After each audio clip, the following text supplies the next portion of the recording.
Hello, this is DrPaulCottrell, and we're going to be talking about Putin today. We're going to go over that, what's going on with the missiles firing from Ukraine into Russia, Russia's response with this, sort of tactic by NATO. I'll give you my perspective on it. I'd also like to do another video, if I can, about what's been going on with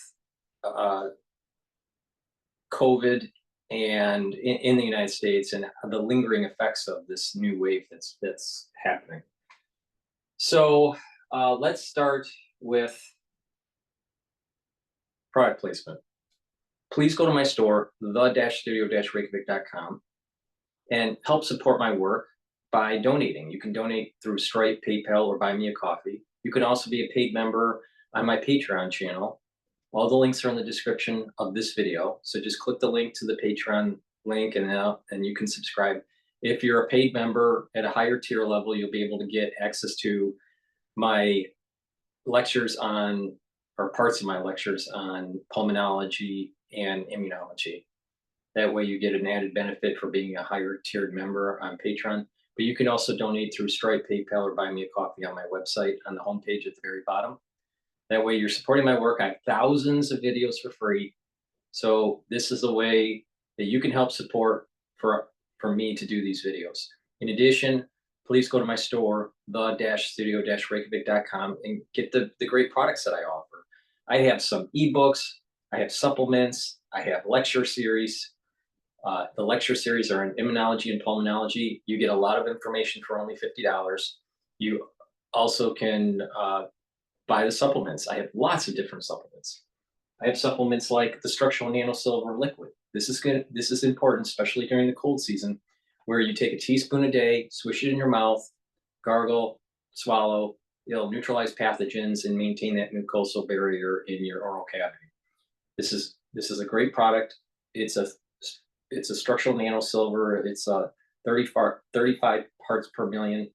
You can also get the Max 35 and the Max 14, which also is the Max 35 is 35 parts per million, and the Max 14 is 14 parts per million. So please go to the store and get the great structural nanosilver liquids that I have. I also have lozenges. We're in the cold season, all right, and that means that you have to fight against all these different viruses and influenza and SARS-CoV-2 and RSV, adenoviruses, all these different viruses that you can be exposed to during the cold season. It's important to neutralize those pathogens the moment that they get into your system. The longer you let it fester, the chances of a more serious infection increases. So take structural nanosilver lozenges and drops to neutralize that irritant. It'll neutralize the pathogen. It'll maintain the mucosal barrier and try to mitigate that infection. So please go to my store, the-studio-reykjavik.com, and get the elderberry zinc. It's a great lozenges. The moment you get that irritation in your throat, take the lozenges. Get a couple bags of these. I also have it in Manuka honey in a 21 count lozenges. And I also have drops that are smaller in 3 different flavors. I have it in honey and lemon, blueberry, and also cherry. The cherry is the cherry, blueberry, and Manuka honey drops are in 100 count. So once you have that irritation in your throat, start taking them, and you'll help to neutralize the pathogen or the antigen, the irritant, and maintain that mucosal barrier and reduce the chances of further infection.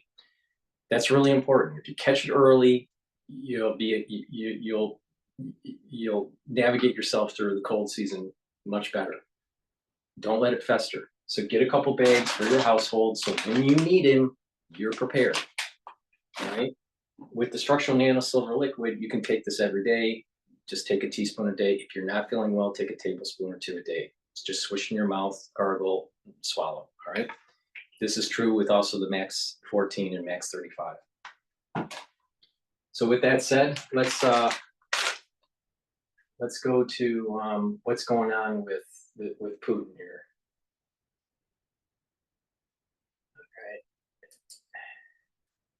You need your team, but she's lost in emails.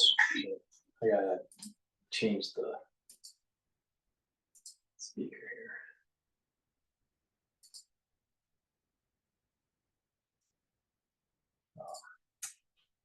All right.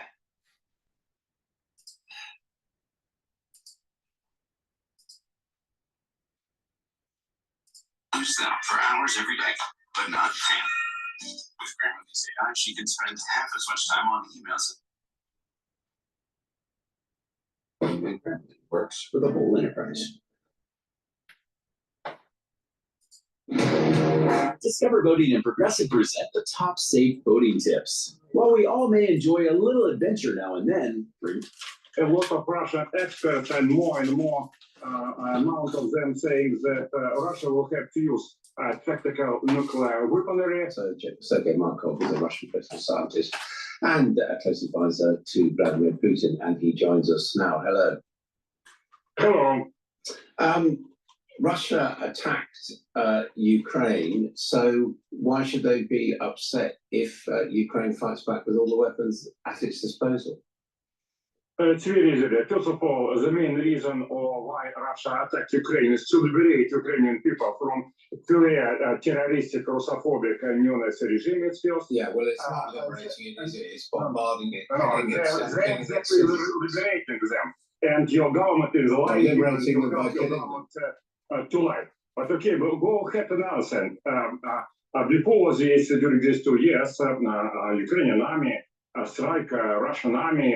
It's bad things, but it's reasonable. But mostly important that now you want to bomb Russian cities by your rocket missiles and by your satellite group. So you want to target your rocket missiles to the Russian cities to kill our people. Your Great Britain is going to do it. And you think that we will keep silent? Because Ukrainian army has no own satellite group. So it's exactly you are going to target these rocket missiles to Russian cities. And Russia, hang on. Russia is getting weapons from Iran. Russia is getting weapons from China, yes, which it is targeting at Ukraine and killing Ukrainian citizens. Ukrainian civilians. So why can't Ukraine retaliate? Yeah, the difference is very simple. If Russia gets some rocket missiles, which by the way Iran deny, but nevertheless, let's imagine that Russia gets some rocket missiles from North Korea and from Iran, but we're targeting target ourselves. But Ukrainian army has no satellite group, and that's why it's your Americans and British going to target those rocket missiles to Russian cities. Is directed only to war. You want to have war? Go ahead.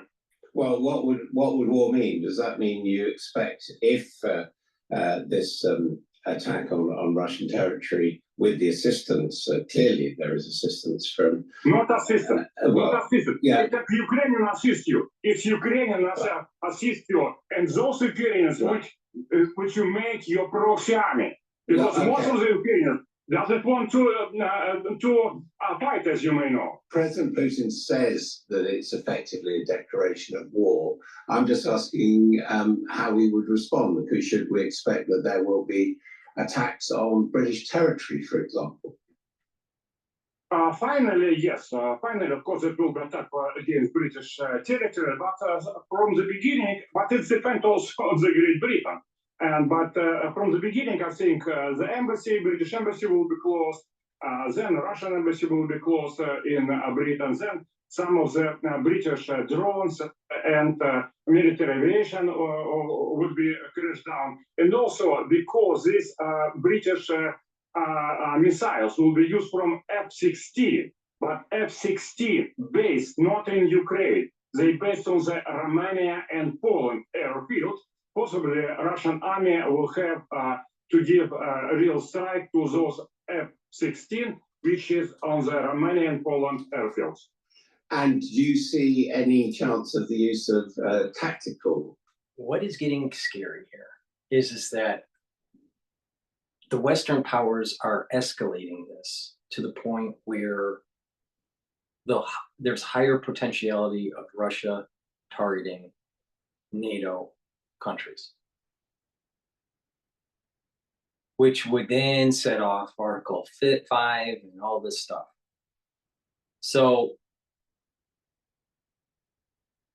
I don't see that there is a desire on the Western, on at least the NATO side, including the United States, to de-escalate this. It almost seems like it's escalatory. So we need to really well, wait a minute here, what's really going on? Ukraine can't really do this offensive in the Russian territory without the help of the United States intelligence. And also, it's military targeting and all that. And also it can't do it without the weaponry from NATO.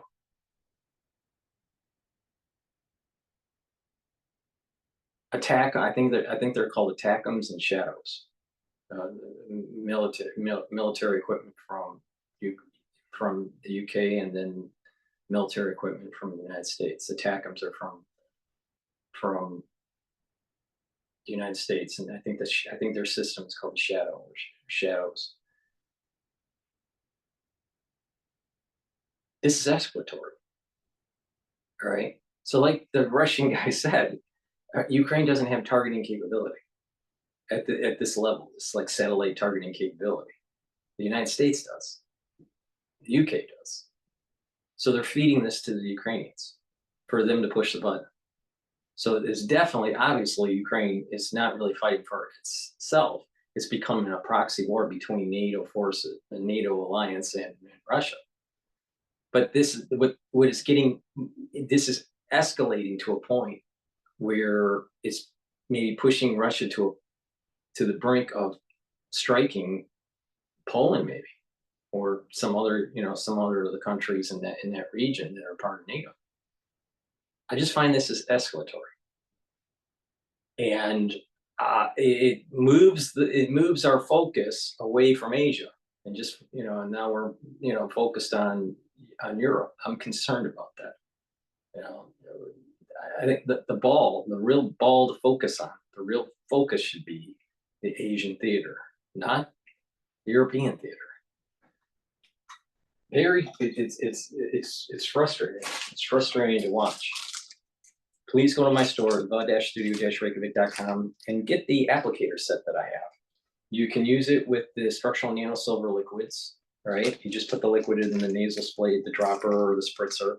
It's a great way to carry it in your bag. Obviously, you use the nasal spray to spray the liquid in your nostrils. The dropper, you can drop it in your throat, or you can also spray surfaces with the spritzer, or spray it in the back of your throat. Because not only will this neutralize pathogens in your oral cavity, right? But it's also going to neutralize pathogens that are on surfaces. So please go to my store, the-studio-reykjavik.com, and get the applicator set. I also have a great product. It's the structural nano silver toothpaste. It's a very high quality toothpaste. It has no fluoride in it. This toothpaste, because it has the structural nano silver, will neutralize pathogens. It will whiten your teeth, freshen your breath, reduce gum irritation, improve your gum line when you improve your oral hygiene. And in addition, by having good oral hygiene, you're going to improve your cardiovascular system. A lot of people don't realize that as you get older, poor oral hygiene will cause cardiovascular inflammation, plaque buildup. Also, bacteria getting into the bloodstream can cause what is called valvular disease. The valves in your heart may become infected by the pathogens, the bacteria or whatever that gets into your bloodstream through poor oral hygiene. So it's really important to neutralize those. And it's important to maintain good oral hygiene. It's a very high quality product. please go to my store, the-studio-reykjavik.com, and use the structural nano silver toothpaste every day. Get a couple tubes of this for your household. You're going to need it. Trust me, you're going to need it. So it's a very high quality toothpaste. I use it every day. It's way better than anything that Alex Jones sells. So please go to my store, the-studio-reykjavik.com.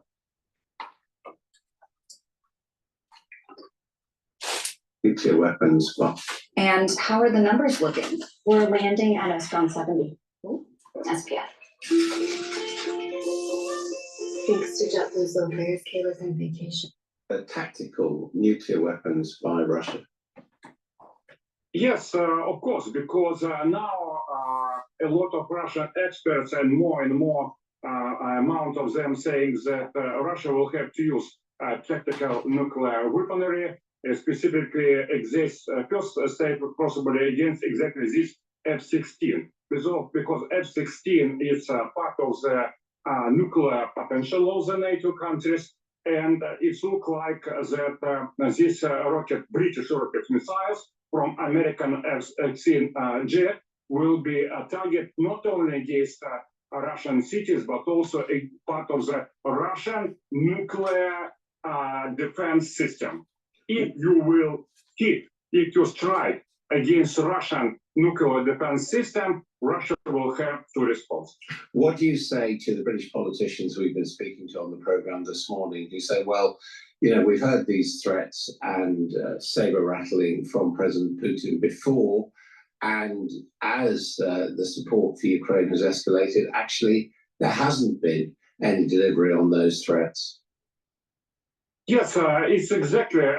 Vladimir Putin never gave a strong response to escalation. That's why he was very strong criticized inside country that it's mean what it means. It means that Western countries going endless escalation, but Russia don't give any response. And finally, Western politicians, American and British, come to the conclusion: no, Russia has no red line. Just hit Russia, hit it, put Russia on the knees. And now people say, look, no, this should be stopped. Mr. Putin, say them that it will be the last time. We will give response. It's the difference. You are confirming, or you just confirmed, that North Korea has supplied weapons. Where is Russia getting its weapons from? North Korea, Iran, China, is that correct? It's very small. It's a top secret. I don't know the details. What I know for sure that 90% of the Ukrainian army weaponry is Western weaponry, and 90% of the Russian weaponry is Russian weaponry. That's why it means that we are taking part in those war, but Ukraine is not the side. We believe that we have hybrid war with NATO and first of all for the United States and its allies as Britain. So from our point of view, you make Ukrainians your slaves and use your slaves in fight in having war against proxy war against us. The reality, though, is that neither side appears to be winning this war. Russia thought it would be a matter of days, and here we are more than 2 years later. Do you think really that your country is tiring of this war and is ready to negotiate a settlement? Yes, of course, Russia ready to negotiate. I think that the position for negotiation is still very easily. First of all, democratization of Ukraine. It means all political prisoners in Ukraine, all thousands of political should be liberated, all dozens of political parties which have been prohibited by Vladimir Zelensky should act free, and all hundreds of the media which have been prohibited by Zelensky also could be free. All political refugees should have the right to come back to Ukrainian territory and take part in the political life. It's first democratization, then denazification. When we're talking about denazification, we're talking not only about taking neo-Nazi from Kiev regime, but first of all, stopping system of terror, which is a major political... That doesn't sound like a peace settlement. That sounds like a victory which Russia's failed to deliver. I just wonder, if, let's assume that there was some territorial exchange, that Russia did take some of the Donetsk provinces, Would it ever be acceptable that the rest of Ukraine could be a sovereign country, a member of NATO, and an applicant to the European Union? You know, sovereign country and member of NATO is contradiction in itself. Because to be member of NATO, it means to give some big part of its sovereignty to the United States of America. It means that we want Ukraine to be independent country. It's meaning that Ukraine should have not only demilitarization, but denatoification. So all NATO representative should leave Ukraine. And Ukraine could be independent like Switzerland. I think Ukrainians would like to be Switzerland. Okay, Sergei Markov, thank you very much. And That's just getting crazy.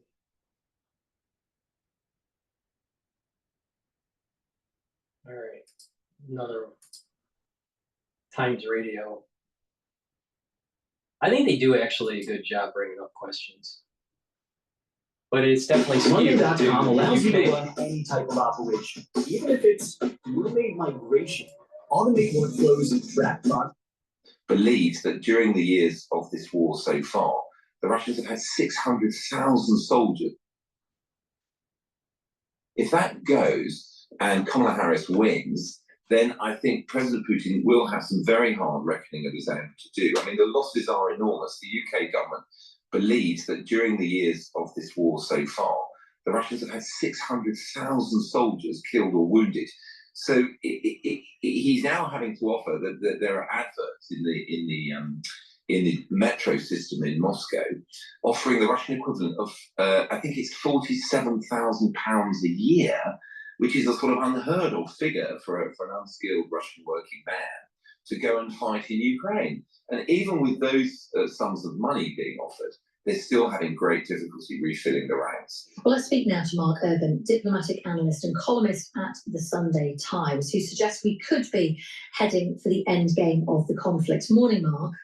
Good morning, Chloe. Brilliant piece you've written in the paper today, and we'll talk about that in a moment. But first of all, how significant do you think this intervention is by these 5 former defence secretaries and indeed Boris Johnson?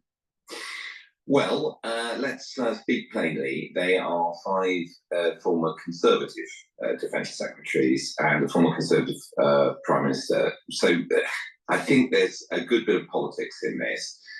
It's interesting to see Boris Johnson saying there's no excuse for a delay, because they should understand that there are some critical issues. Now, you've hinted at it. There are some technical issues, which is that the missile was jointly developed with the French, so they've got to be on side. But also, it needs navigational data that is provided by the Americans. So that's quite a big technical problem. You can't just decide, oh, enough of this, they're dithering too much. We'll just tell the Ukrainians they can get on with it and fire it. You do, in order for the thing to work properly, and as you've suggested, to be able to find its way, for example, around air defences, it doesn't go straight to the target.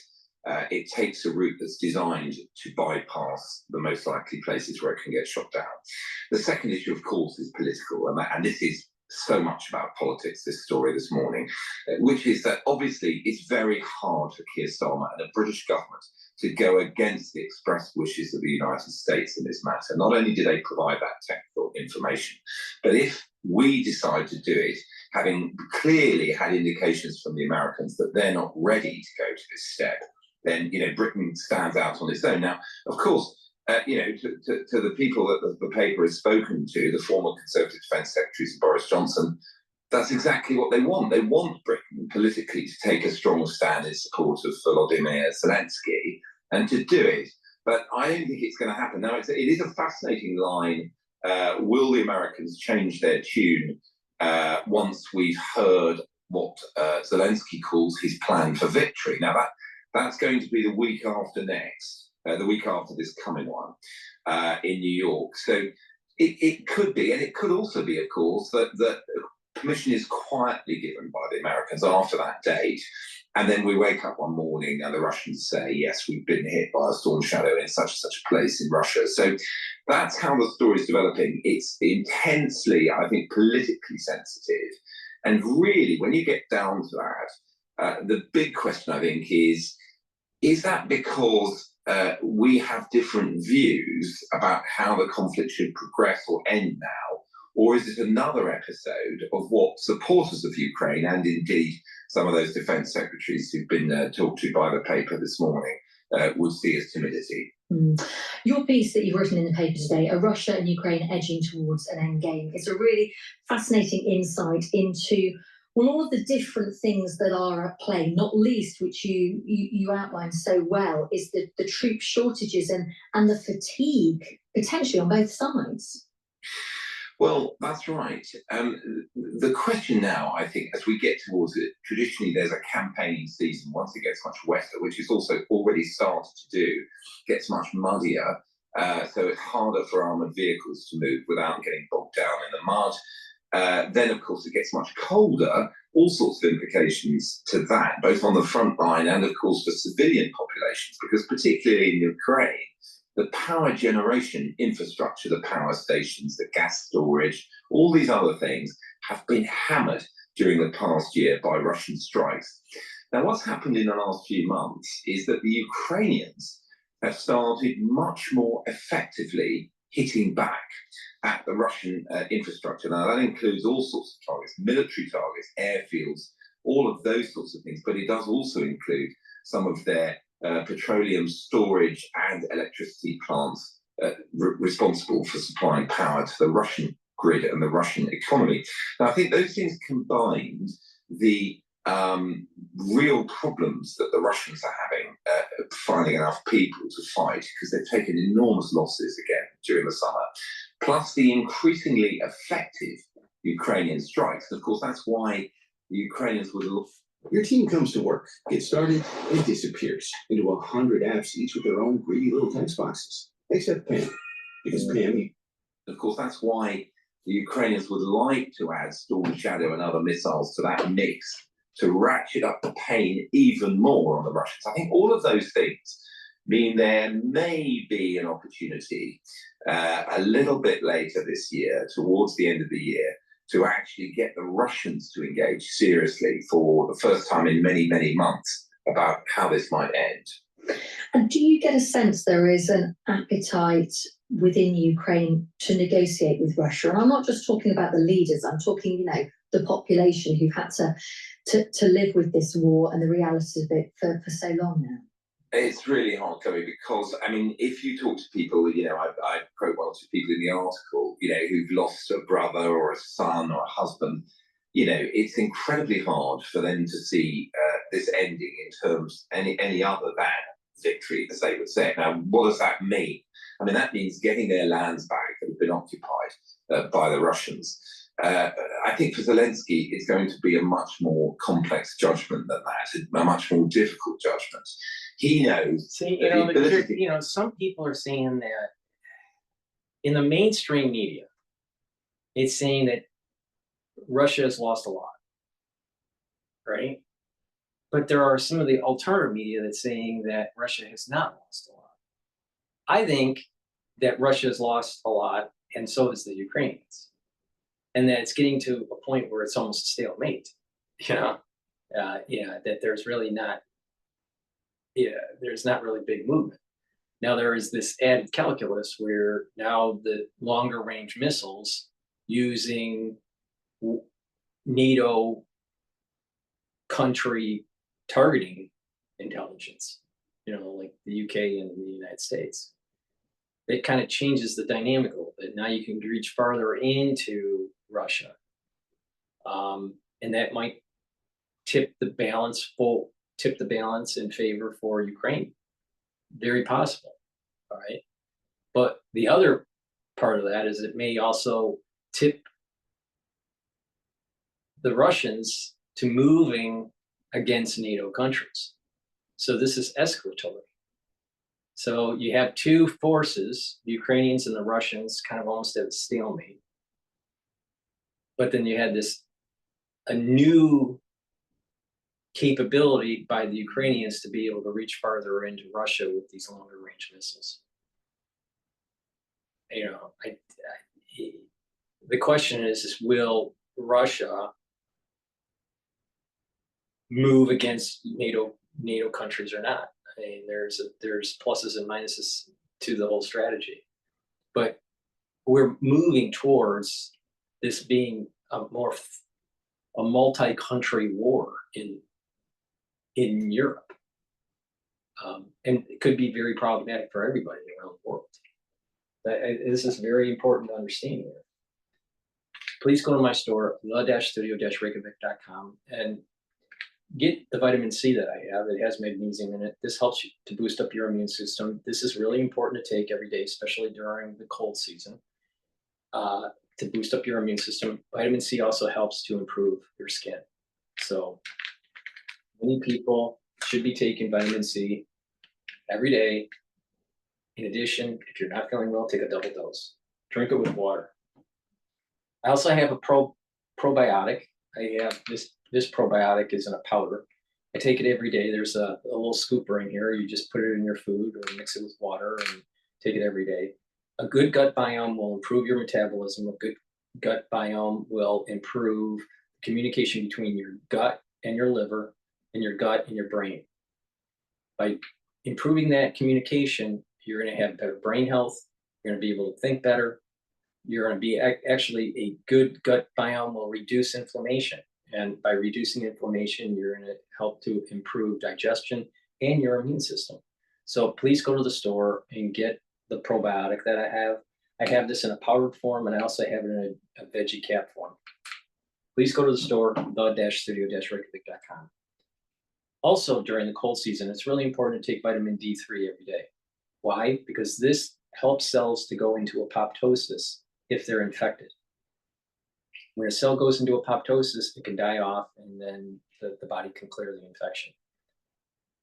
Take vitamin D3 also to help to absorb calcium, and it's a great cofactor for gene expression. So for proper gene expression, you're going to need vitamin D3. So there's a multiple purpose vitamin here that you should be taking to improve your bone health, to improve your cardiovascular health, to improve your gene expression, and to help fight infections by getting cells to go into apoptosis, because many pathogens kind of circumvent the cell from going into apoptosis. So you need the vitamin D3 to help get the cell to go into apoptosis. So please go to my store and take vitamin D3. Take it every day. Ashwagandha root, very important to take. It helps to control your blood glucose levels and bring down inflammation.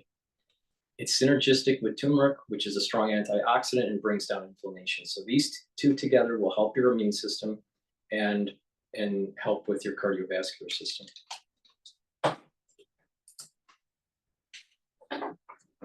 Those lands back by fighting is quite limited. There was this much heralded counteroffensive late last summer, and this summer, although he's tried to kind of change the whole conflict, the nature of the conflict on the ground by this daring incursion into Russia proper, it's not. It doesn't seem either that that's going to make huge strides. I mean, they're not literally marching their way to Moscow right now. It's not possible with the forces that Ukraine has at its disposal to make, you know, a huge difference. So they are stalemated, and they have these very severe problems, for example, with power generation. I mean, the best estimates I've seen say that these Russian strikes by summer this year had cut by 50% the Ukrainian ability to produce power.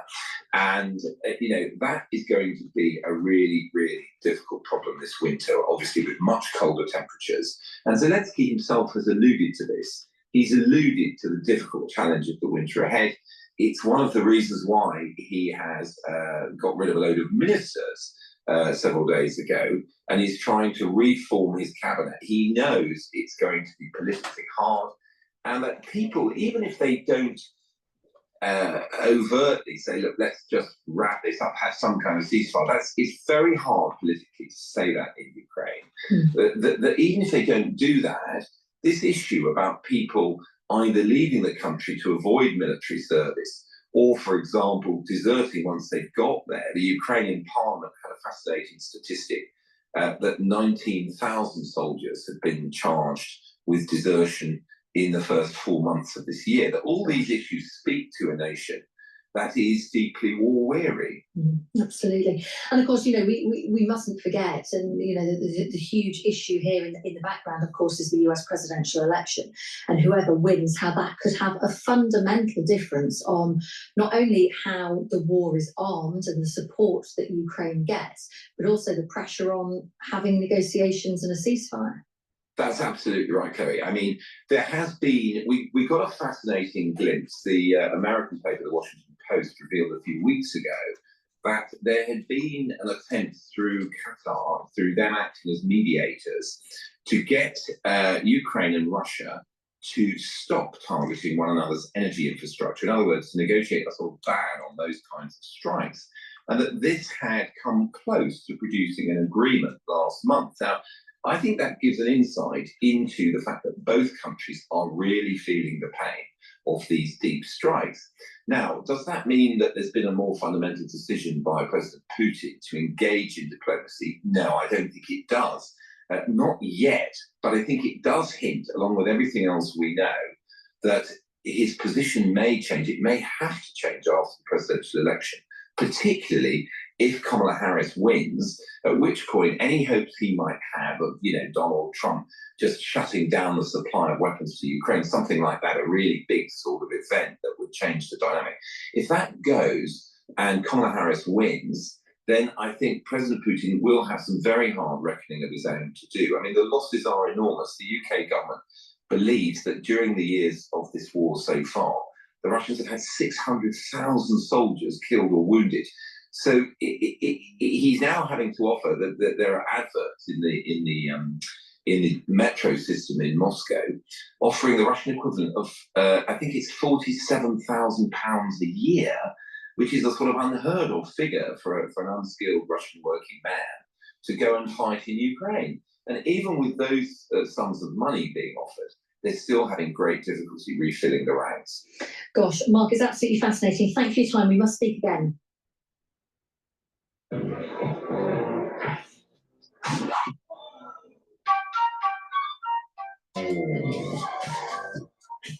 Okay, so we're gonna go to Al Jazeera about this topic with Putin.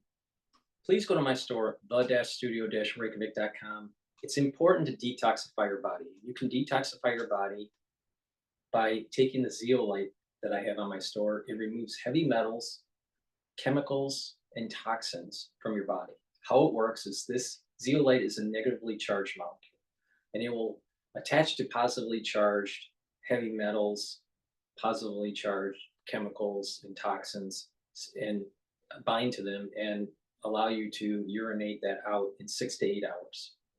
So you just take a few drops underneath your tongue and do this every day, right? And you're detoxifying your body. It's really important because the foods that you eat have chemicals in them that are bad for you. There's these chemicals called forever chemicals. They're PFAS and PFAS chemicals. There are heavy metals, there's pesticides, there's lots of bad ingredients in these processed foods. So if you're ingesting this, you're through water or through food or through the air you breathe, it can build up in your cells and cause problems, endocrine disruption issues, weaken your immune system. So it's really important to detoxify your body from these toxins. So take zeolite to detoxify do the detoxification of your body. It's just you take a few drops underneath your tongue, you drink some water, and do that on a regular basis, and you're detoxifying your body. If you're on medication, you should talk to your doctor before you take zeolite, because zeolite might bind to your medication and make it less effective for you. So they may have to boost up your medication if you are going to be taking zeolite while you're taking medication. So talk to your doctor before you use zeolite if you're on medication. Zeolite is a great product. It will soak up those toxins. We have to worry about chemtrails. Chemtrails are real, right? They are doing geoengineering, and these chemicals get onto the surface of our homes and of our backyards and on the land that grows food, and we'll get into the food supply. All right. So it's really important to try to mitigate it by detoxifying it out of your body. Another way is stop eating the processed foods and make sure you filter your water. If you filter your water and stop eating processed foods, you're reducing your intake of these chemicals and these toxins. But it's not perfect, and you may be breathing in certain types of chemicals and toxins. So it's important to detoxify your body on a regular basis. We are polluting the planet, unfortunately, and it affects our endocrine system, and it affects our immune system. People that are on more processed foods and don't filter their water, you'll notice that they seem to have endocrine problems. Maybe they have insulin resistance issues, or what they call metabolic syndrome, metabolic diseases, and all this stuff. So it's important to detoxify your body. I also have other products like NAC that help to detoxify your body too. But detoxifying your body is important. So please go to my store, the-studio-reykjavik.com, and take Zeolite. The Zeolite that I have on my store, you can take every day throughout the year. So just keep that in mind. In addition, clarity factor, really important to maintain concentration, get rid of that brain fog, keep those dendrites connections good and strong, because what that will allow you to do is to think quicker, to have better memory, and not just memory and thinking quicker, but when you have better neural health, you'll have better balance, you'll have better control of your muscles, you'll have better coordination, you have better gait, you'll be able to walk better. So it's really important to maintain neural health, and you can do that with many of the products that I have. Clarity Factor is one product that not just helps you concentrate, but keeping those dendritic connections powerful and getting those neuron transmitters shooting off, you're maintaining your neural network, and that's really important for maintaining your mental acuity, right? So please go to my store and get the Clarity Factor. It's a very high quality product, and it's synergistic. It's synergistic with ubiquinol and NAD+ and NAC and C60, right? And when you do that, when you're improving the connections and mitochondrial health and the neurotransmitters and the ATP, when you do all that, then you're really maintaining that neural health to slow down that aging process neurologically. So please go to my store and get the Clarity Factor. Good night formula, really important, especially if you're having problems sleeping. A lot of people are having problems sleeping on a regular basis, and you need regular sleep for consolidation of memory, to detoxify your body, and to have that deep, well-restedness when you wake up. You need about 3 cycles of REM sleep and deep sleep to be able to do that, and you need it regularly. One of the big pillars for improving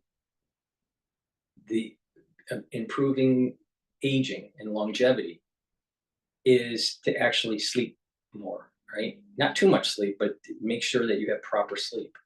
And it's about 7 to 8 hours a day, all right? And when you do that, you're detoxifying your body and you're letting the body heal. Most of the healing that's taking place on the body is actually when you're sleeping, right? So, and detoxification of the body. Well, if you're up all night, then your cortisol levels are increased, your glucose levels are higher, you're more inflamed, you're not consolidating memory, and you're speeding up the aging process, right? So it's really important to get regular sleep. So if you're having problems sleeping, go to my store, the-studio-reykjavik.com, and get the Good Night Formula. It has tryptophan and melatonin in it. It's a great product. Go take this, get the well-rested sleep, and you'll start noticing over a period of time that your body is starting to detox and your body is starting to heal. You're having more energy because you're well rested, and it's one of the major pillars for anti-aging. So please go to my store, the-studio-reykjavik.com, get the Good Night Formula, and by having proper good sleep, you're going to improve your immune system in the process.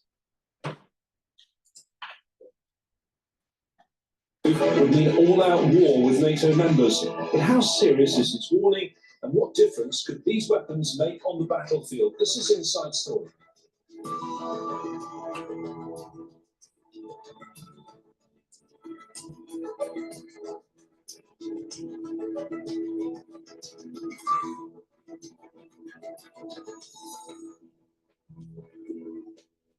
Hello there, I'm James Bays. The war in Ukraine is at a critical juncture. Western allies are considering a shift in their support, allowing Ukraine to use long-range missiles against targets deep inside Russian territory. Ukraine has been pleading for the go-ahead for months, but there's no indication when or if the US President Joe Biden will grant the request. The Kremlin has warned such approval would mean NATO members were directly involved in the conflict. Will Western nations cross President Vladimir Putin's red line? And if they do, how will Russia respond? We'll discuss these questions and many more with our guests in a moment. But first, this report from Axel Zamovich. In Washington, a summit that could reshape the battlefield in Ukraine. US President Joe Biden and British Prime Minister Keir Starmer are weighing up a critical decision. Should Ukraine be allowed to use Western-made missiles to hit targets deep inside Russia? The weapons in question include the British-French manufactured Storm Shadow. They have a range of 250 kilometers and fly close to the speed of sound. And the American-made Army tactical missile systems, known as ATACMS. They have a range of 300 kilometers and carry 225 kilograms of explosives. Both could reach far beyond the front lines and strike Russian military sites. Google Cloud AI knows a 98-mile-per-hour heater with a 13-inch drop means a 24.7% chance the home team gets a strikeout. President Volodymyr Zelensky has long called for these weapons, saying they're crucial to Ukraine's defenses. Until recently, Western nations have been reluctant to give the go-ahead, fearing an escalation in the conflict. But they're reconsidering in light of reports that Iran is supplying Russia with ballistic missiles. President Vladimir Putin says the use of Western-made long-range weapons in the war would be crossing a red line. It will mean nothing less than the direct participation of NATO, the US, and European countries in the war in Ukraine. Their direct participation significantly changes the very essence, the very nature of the conflict. This will mean NATO, the US, and European countries are fighting Russia. It's not the first time he's issued such warnings. Since the war began in February 2022, the West has steadily increased military aid to Ukraine, testing Moscow's resolve. This war of attrition has reached The problem that I have with Zelensky, many problems I have with Zelensky, but every time he is on the international stage, all right, he's at the UN or doing some sort of, meeting, very rarely is he in a suit. I have seen him in a suit once in a while, but usually he's in a t-shirt or, some sort of, some military outfit, that looks a little relaxed. I don't find that professional at all. And what is interesting is that if you just step back and forget about the war in Ukraine, and with Russia, right? But just look at how startups, especially from California, these founders for startups, how do they look? They're very relaxed and they have, t-shirt, maybe a polo, but it's, very relaxed look. They almost never have a tie and a suit on or anything like that. They don't have a preppy look, or they don't have a professional look, a business attire look. They have a kind of relaxed coder look, right? And I don't find that authentic. It almost is as if to try to convince investors that you're working hard and you're a startup and you're scraping by, that you have to have that look. I think it's better that if you are approaching for for investors to invest in a company, it's better to have the professional attire. All right, the more the better. Not even smart casual, I think, is too gown dressed. But the way that Zelensky is dressing these days, it's like as if he's like some sort of startup for a country. You know, it's just it doesn't look authentic. All right, it looks contrived. I think it would be better if he looked like he was a diplomat, looked like he was a leader of the country. But what it's almost like he's like some sort of startup, and the investors for the startup of Ukraine are the allied nations of NATO. But it just that piece of him really bugs me. He doesn't look like an authentic person, even though they're trying to make him to seem authentic by down dressing. No, I think he should updress for the occasion. And if the diplomats, if the heads of state are dressing in a suit and tie, you know, stop looking like a clown, Zelensky.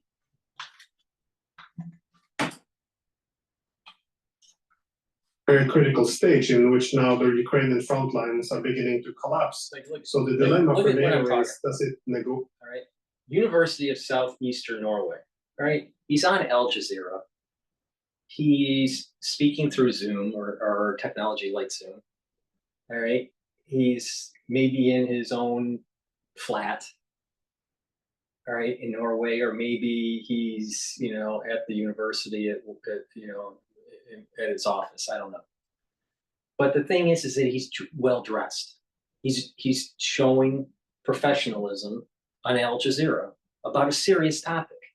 Don't you think that Zelensky should be speaking at the UN with a suit and tie and not, you know, some sort of, you know, woke fatigue outfit? He's just so, I mean, I'll tell you, it's like almost everything is theater these days. I'm gonna go to commercial. Help support my work and PNN, because you don't want to watch CNN. And go to my store, the-studio-reykjavik.com, and get the resveratrol. Resveratrol is synergistic with some of the other antioxidants that I offer. This will help to get rid of senescent cells. And because it is a great antioxidant, it'll help to slow down the aging process. It is synergistic, and you stack it with things like C60 and NAD plus and NAC and ubiquinol. Very important, all right? It's about stacking. So please go to my store, the-studio-reykjavik.com, and get the resveratrol. I take this every day with my stack, and that's with ubiquinol, NAC, NAD plus, C60, okay? So please go to my store, the-studio-reykjavik.com. The reason why you want to stack is to get the higher energy levels and those antioxidants at different vector points. All right, C60 soaks it up with the C60 molecule. Resveratrol is an antioxidant, which is a different type of molecule. Vitamin C is a different type of molecule. Ubiquinol is a different type of molecule. NAC uses glutathione. NAD plus, you know, boosts up energy. So, you know, by doing that, by attacking and boosting up energies and improving the mitochondrial health and bringing down those reactive oxygen species in the cell, you're really supercharging the cell and giving it all the ingredients it needs, like it was when it was young, to be able to perform the best that it can perform. So please go to my store, the-studio-reykjavik.com, and get the resveratrol.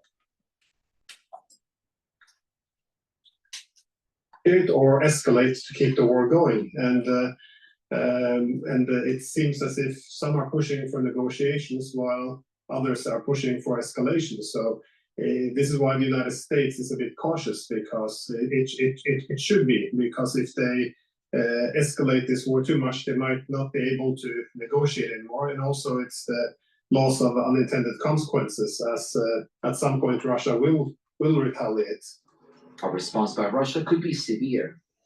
Putin has threatened to upgrade air defenses, destroy incoming missiles, and even arm Western adversaries abroad, such as Iran and North Korea. There's also talk of revising Russia's nuclear policy. Despite all this, President Biden seems unwilling to cross Putin's latest red line, at least for now. Axel Zamovich, Al Jazeera, for Inside Story.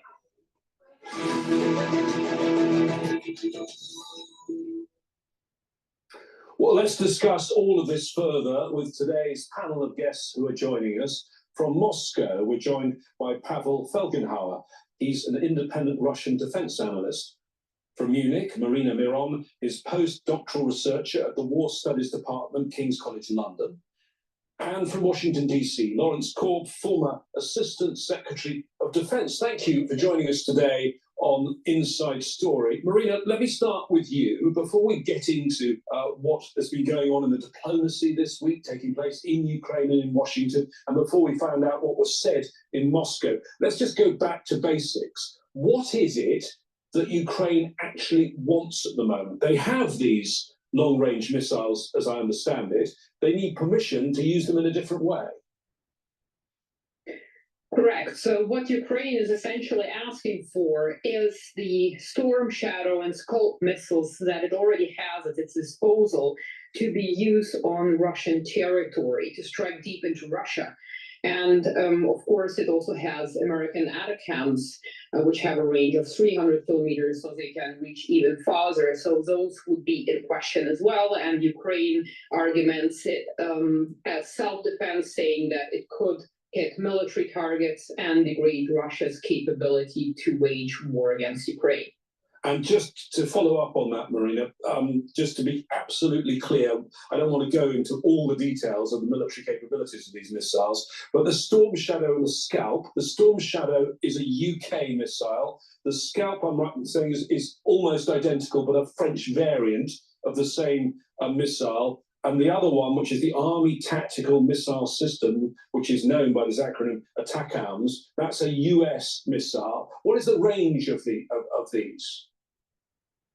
So that is correct. So the range for air-launched Storm Shadow missiles is 250 kilometers, and for the American ATACMS is 300 kilometers. Lawrence, your take on Ukraine wanting these missiles. As I understand it, they've submitted to both the US and the UK a potential list of targets. That's correct. Basically, they are prohibited from using these weapons that my colleague has just talked about, the Storm Shadow and ATACMS, to attack targets deep into Russia. And their range is a couple hundred miles, because if they can attack those, it'll make it more difficult for Russia to continue to bomb in Ukraine. We have been very careful about not letting them do that, because we are basically up to now been concerned that Putin would take this as an excuse to possibly even use nuclear weapons against Ukraine. Marina, you are there in Munich, but you work for the War Studies Department of King's College London, so you understand the UK position. I think it's worth focusing for a little bit before we find out what has happened in the last few days on the UK position. The UK think about this. Think about this. Russia invade. It doesn't matter what perspective you have, either the Ukrainian perspective or the Russian perspective. But let's just say Russia takes territory that Ukraine thought is theirs. All right. And there's a battle. There's a war between Ukraine and Russia on these territories. So there's a territorial dispute, and Russia seemed like it was winning, and then they started to retreat. There's proof positive that NATO countries were supplying weapons and information for Ukraine to fight Russia. All right. Now it's sending military equipment to be used to fight in Russia. sending sending military equipment to Ukraine to fight in Russia. Now, there's two parts to this. Ukraine took some territory from Russia in the Kursk region, and so they have moved in, and now they are using weapons like drones and missiles to hit certain facilities using US, or let's just say NATO equipment to fight in Russia territory, either shooting it over the border or actually having equipment used to move into Russia. All right. So Russia looks at this and goes, okay, the NATO is giving equipment to Ukraine because Russia is fighting a war with Ukraine, and is telling them, oh, because you are, and Russia's telling Ukraine, well, if you shoot into the border, then perhaps this creates a problem where Russia needs to now fight NATO and its countries, all right? Because it seems as though it's NATO plus Ukraine against Russia from the Russian perspective. So why doesn't Russia actually hit the countries that are providing these longer range missiles? Because they're escalating the issue. I think this is part of the calculus that the Russians are thinking, right? Now the NATO alliance is going, Russia's weak, and maybe there are at least NATO's thinking Russia's weak, and they're thinking, okay, maybe this is the time to really push out Putin. So, but there's a problem here, and it says this could really escalate. It's a real problem, and when you balance what's going on in Asia and when you balance what's going on in the Middle East, I'm not sure if this is the best option path to go down.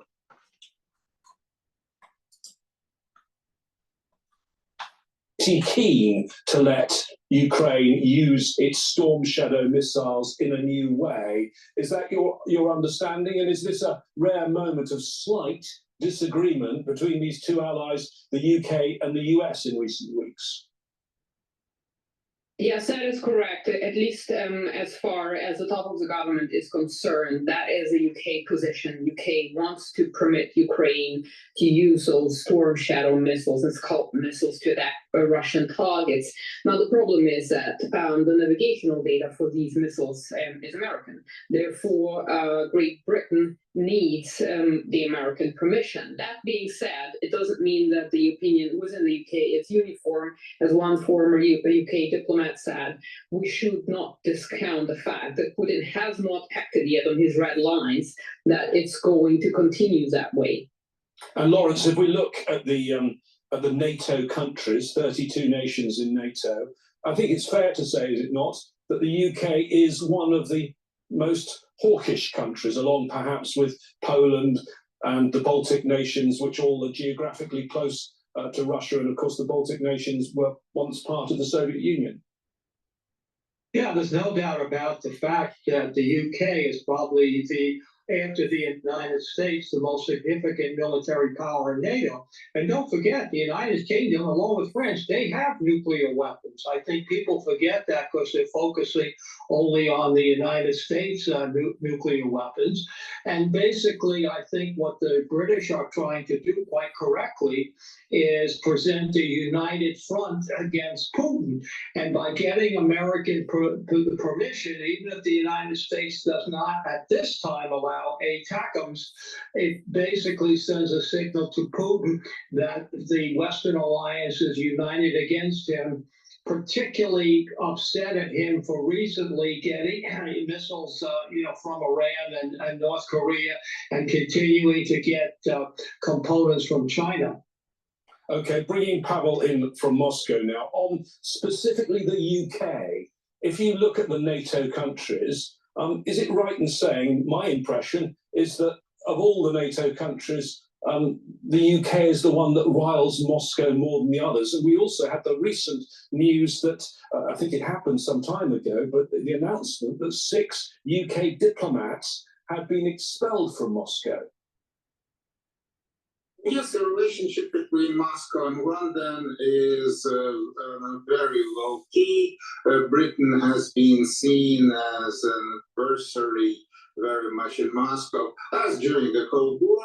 I would not say that Britain is seen as the most unfriendly in NATO. There's, of course, the Baltic states. There's Poland that has kind of seen as in Russia as being as aggressive as Britain, but of the big nuclear kind of powers, yes, most likely it is seen as the worst, and things are not getting better because, well, now Britain seems to be pressing along to allow Ukraine to use precision-guided Western long-range weapons on Russian territory, not only in Crimea, but in other places too.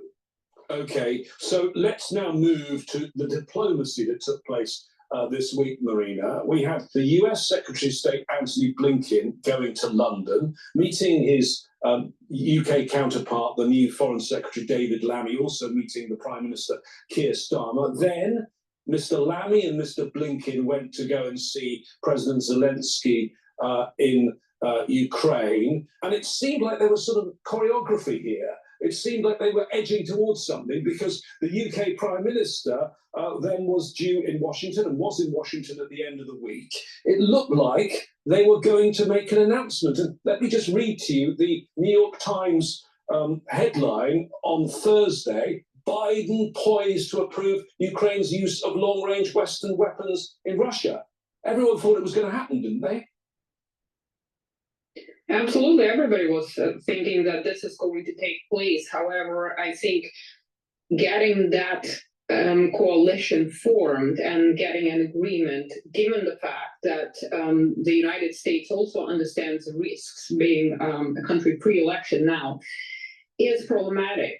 And so what Britain is trying to do essentially is what we have seen with the Challengers, with the tanks, when Britain was the country to open the floodgates for others to supply Ukraine with tanks, because sending 14 Challenger tanks to Ukraine didn't substantially change the situation, but it was a very significant political move. And so we're seeing a repetition of that here. The problem is that the circumstances have changed.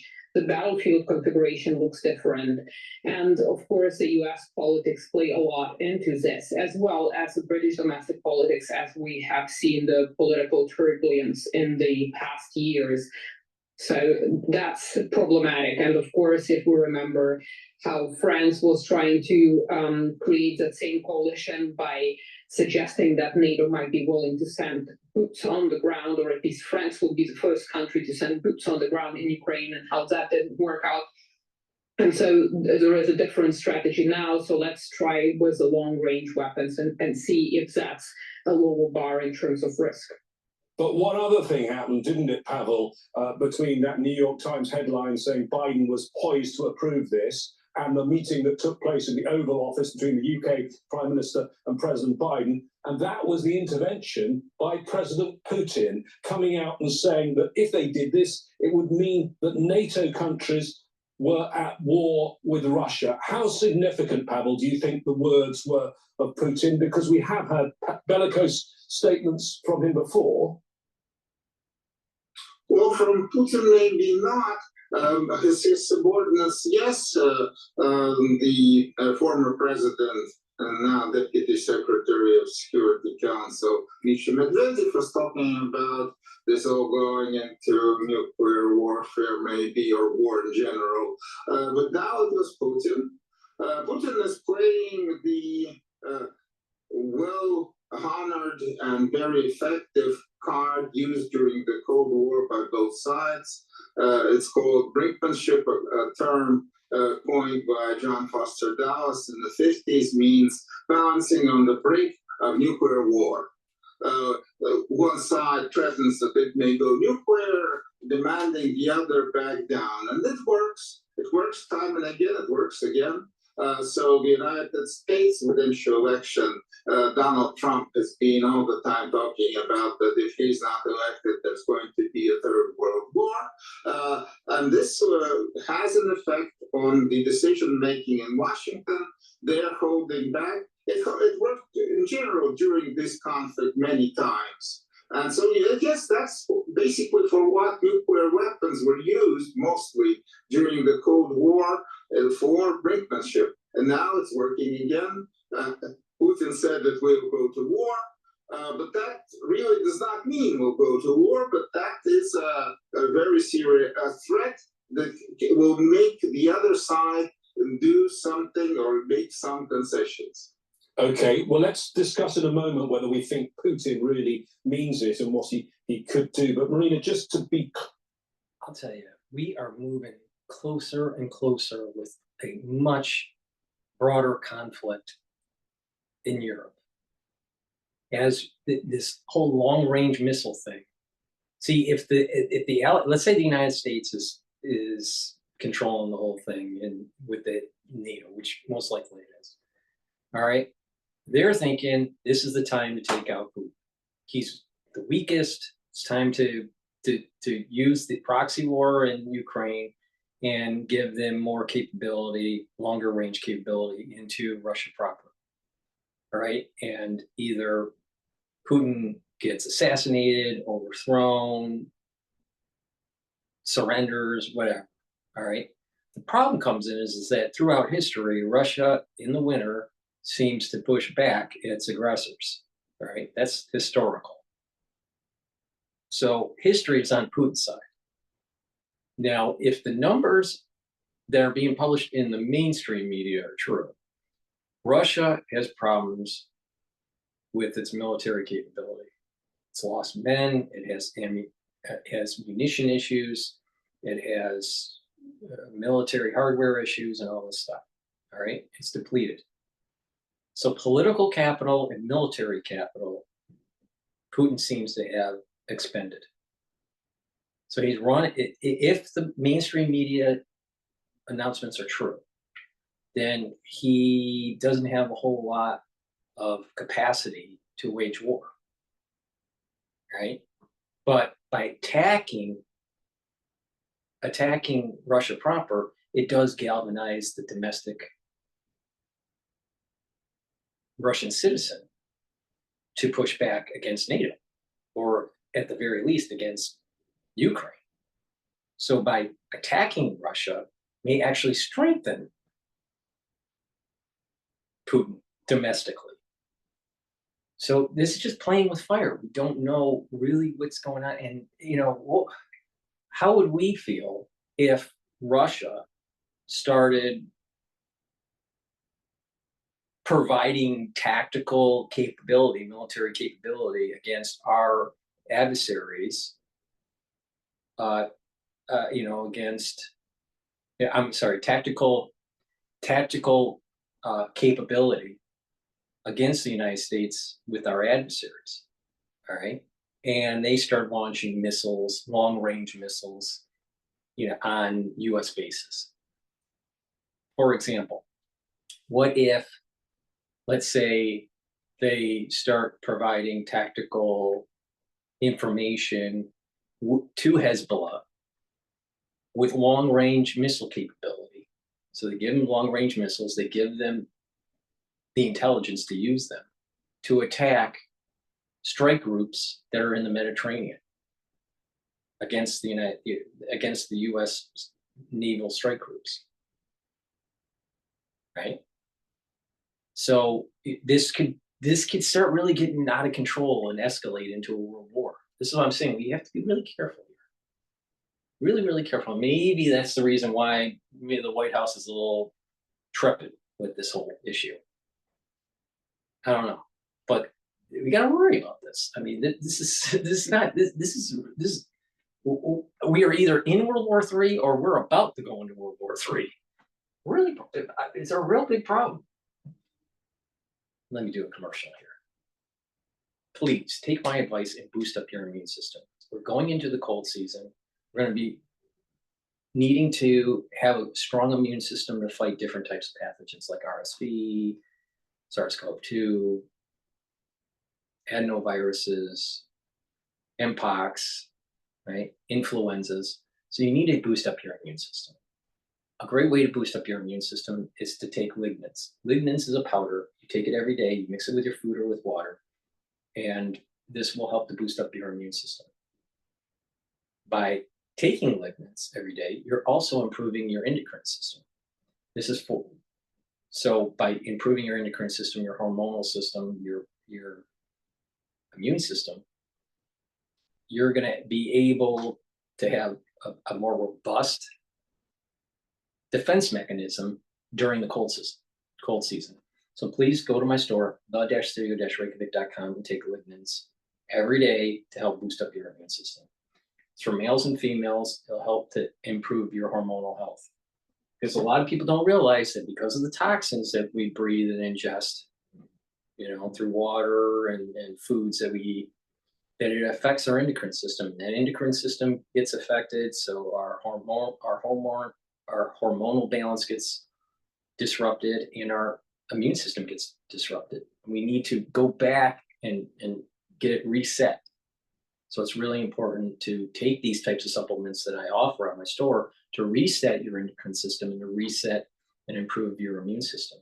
When you do that, you're going to start noticing that you don't get as sick as often, and you start to age slower.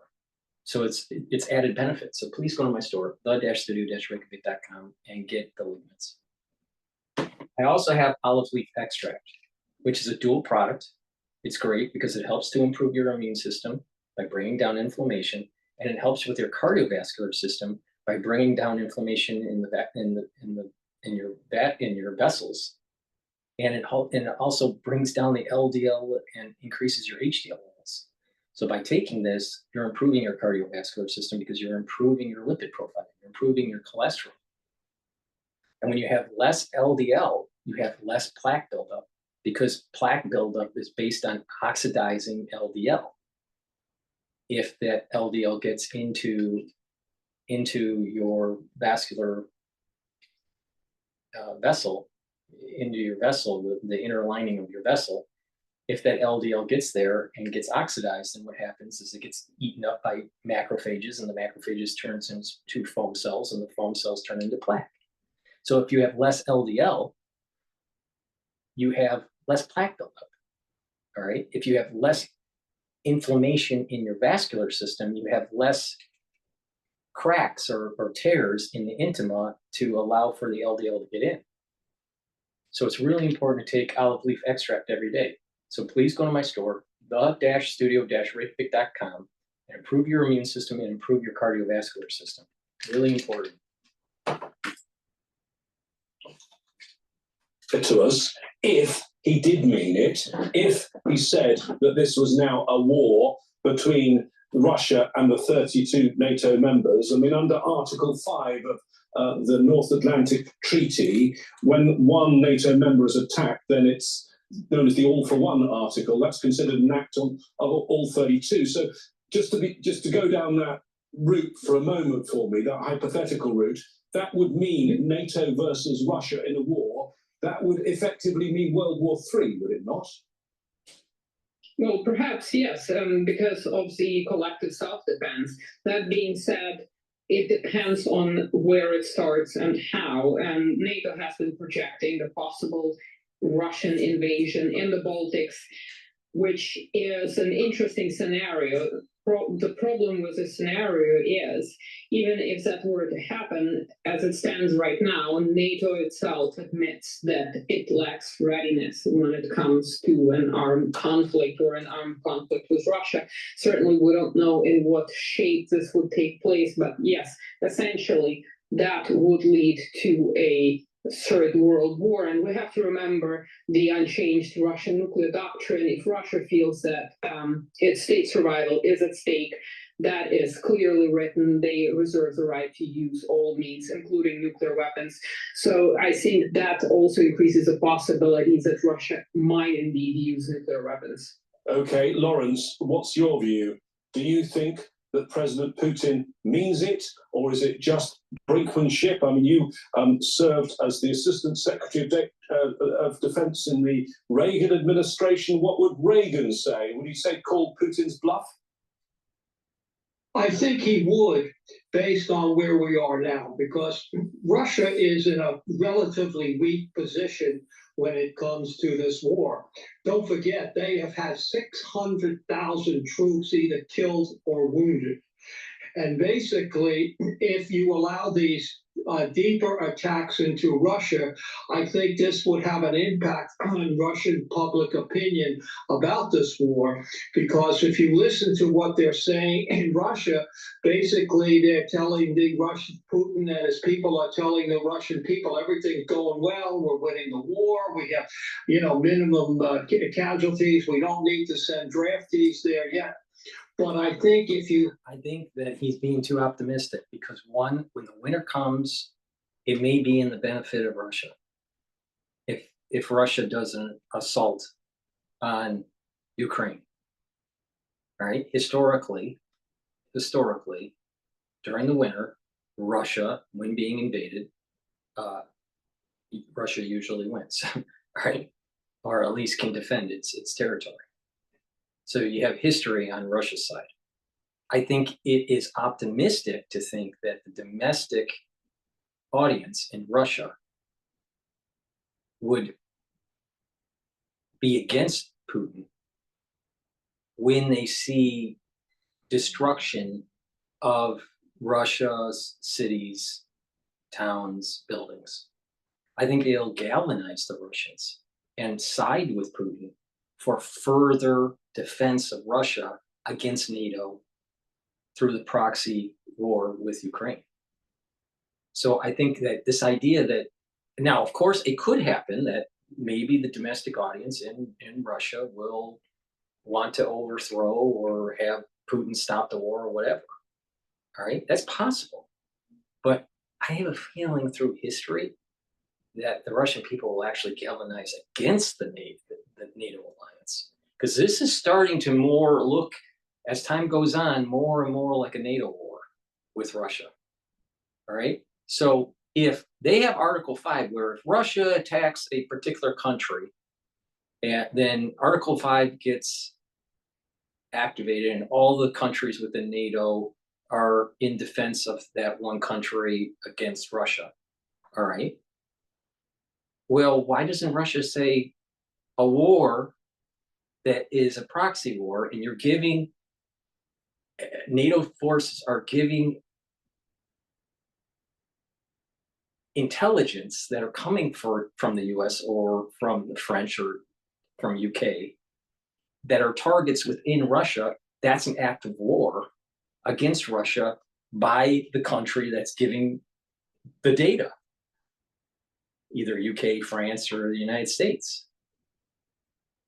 And this proxy war it could get out of control really quick. Them attacking Russia proper, I think, could be a miscalculation. It's a risk. I mean, this may be the fall of Putin, or it may actually bolster up Putin domestically. We don't know. Historically, in the winter, Russia does pretty well.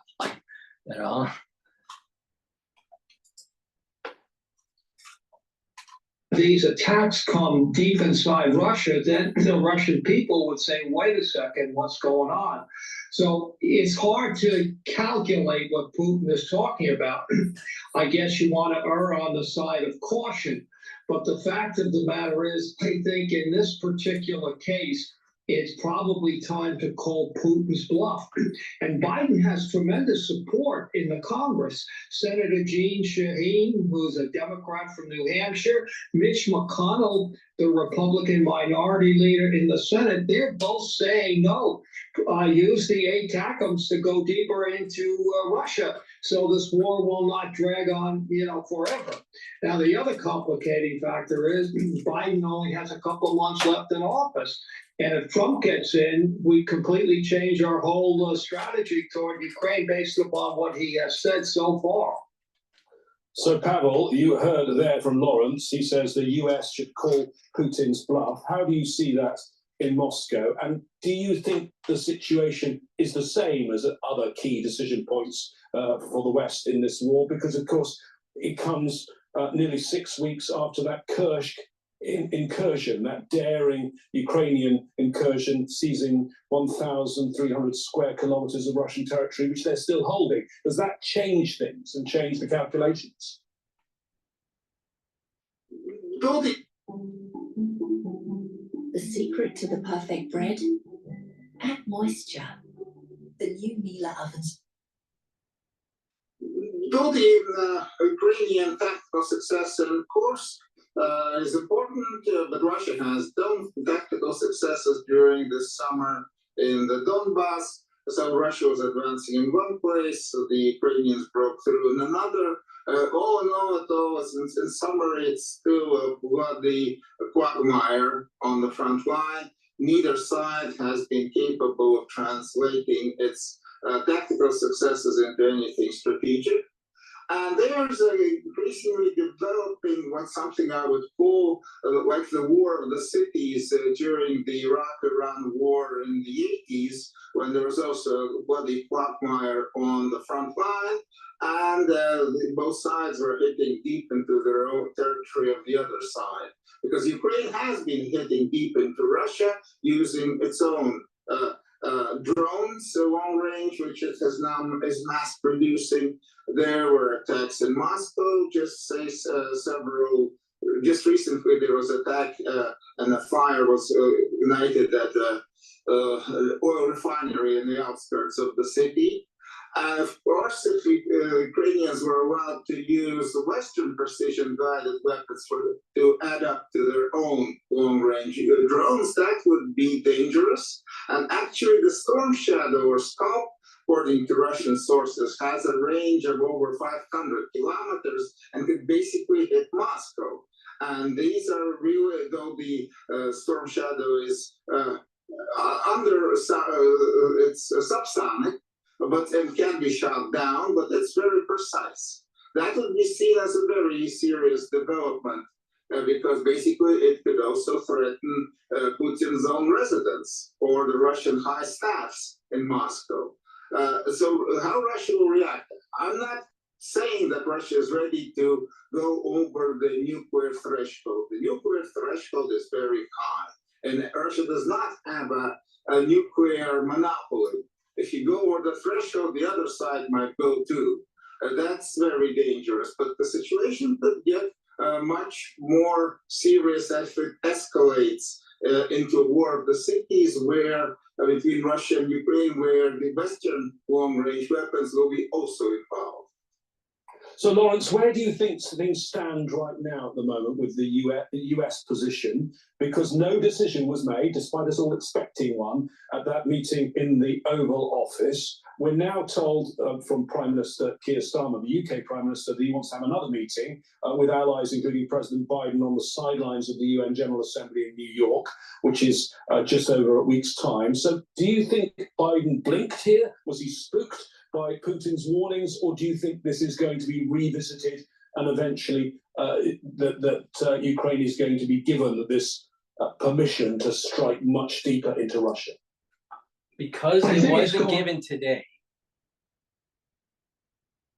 Blinken blinked.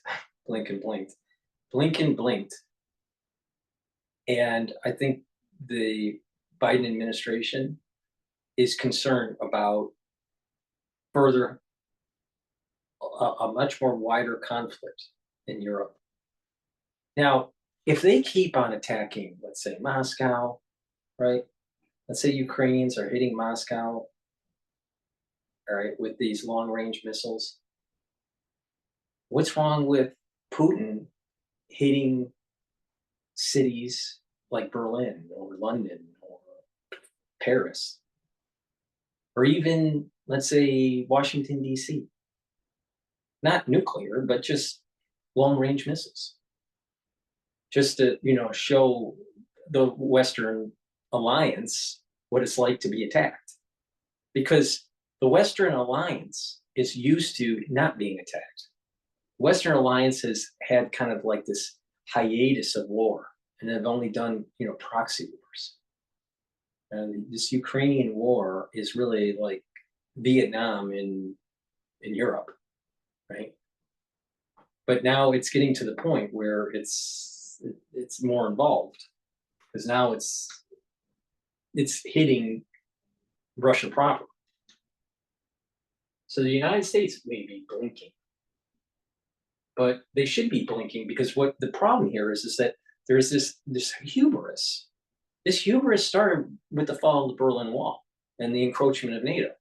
But you can just roll back the tape. You look at when we won Desert Storm in Iraq, all right? If you look at those generals when they got up on stage to announce the end of operations and how devastating it was, and how the United States won so quickly, you look at those generals, they had a hubris.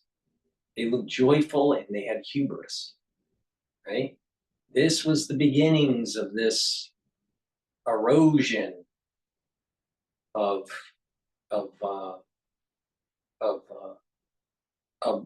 multipolar world or bipolar world into a unipolar world, where the United States just felt like it could do whatever it wanted without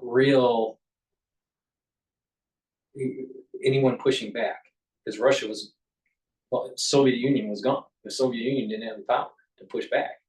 Now China started to gain, and now we have this kind of like bipolar power that's going on the international stage, where China is checking the power of the United States.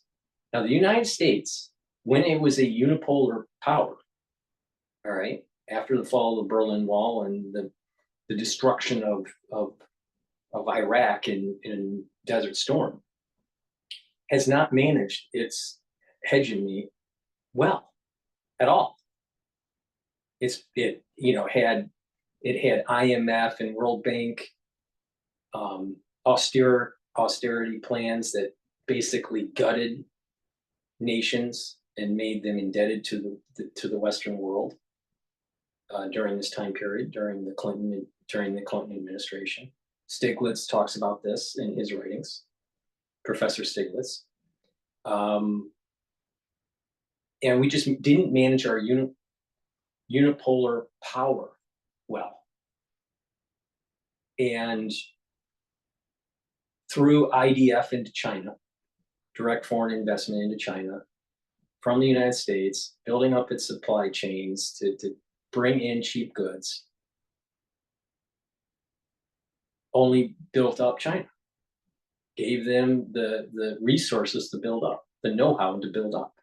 Now, the Chinese worked hard to get there, but it was US dollars, it was the United States financing and the United States importing of those goods that built up China. And now China is on the world stage, building up its military and checking the hegemony of the United States. So we're playing with fire here. This is why everyone's saying that this is not just a Russian-Ukraine issue. This is a United States. This is a long shadow of the United States hubris from the fall of the Soviet Union. And we need to really keep that in mind here, that this is 30 years in the making.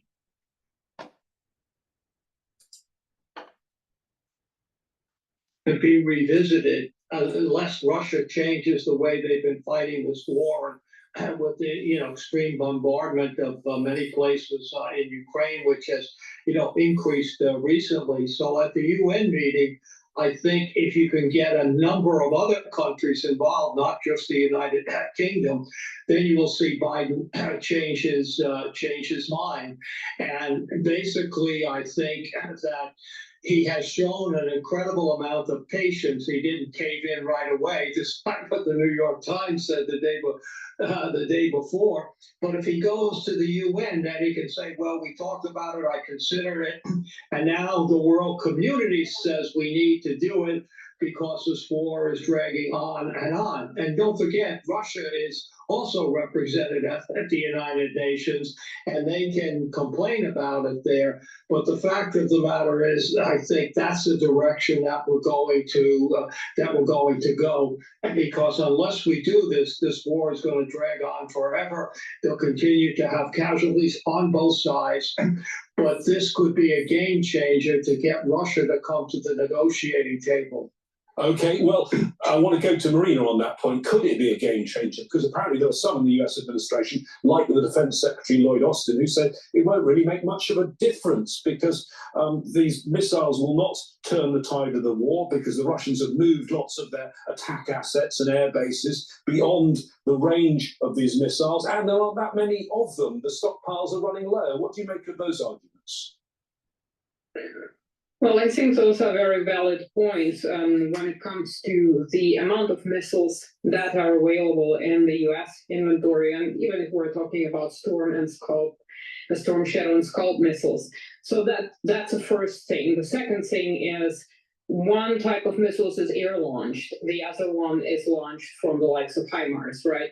So we cannot compare apples and pears here, but for a moment, let's assume the Ukrainians would get the permission to use Storm Shadow and Scalp missiles. They would have to utilize F-16, so they would have had to train for these specific missions in order to be able to use them.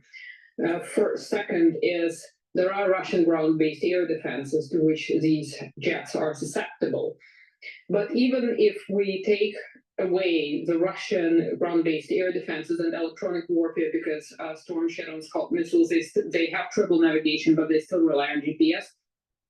That aside, if Ukraine can strike targets such as a Kursk airfield, is it going to make a difference? And this is a crucial point. If we look at the military history of deep strikes, what has to follow? A ground maneuver. And is Ukraine going to follow up with a ground maneuver? Does it have the capability? And the answer is no, because we have seen that the Ukrainian armed forces were not able to muster it during the last year's counteroffensive. And it's a very difficult task to muster.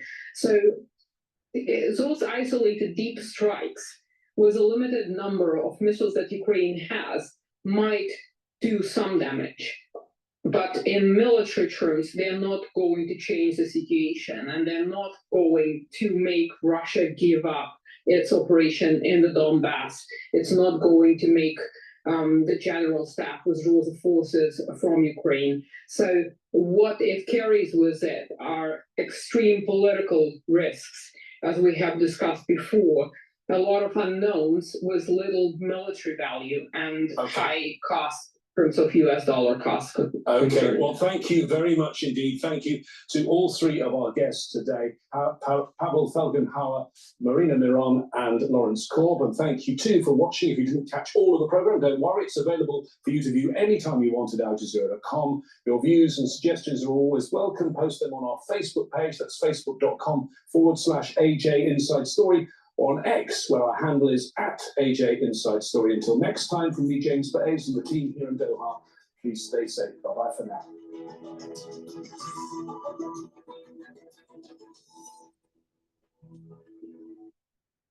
Paris is calling with French Bee. Before we do Paris, please go to my store, the-studio-reykjavik.com, and get the great deodorants that I have in my store. I have citrus, and I also have peppermint lavender tea tree. These are for males and females. It's made from essential oils from the Himalayas, all natural, has no aluminum, no baking soda in it, and it's a dual product. It is used as a deodorant, but it also will help to slowly detoxify your body. Really important to detoxify your body, get healthy, improve your endocrine system.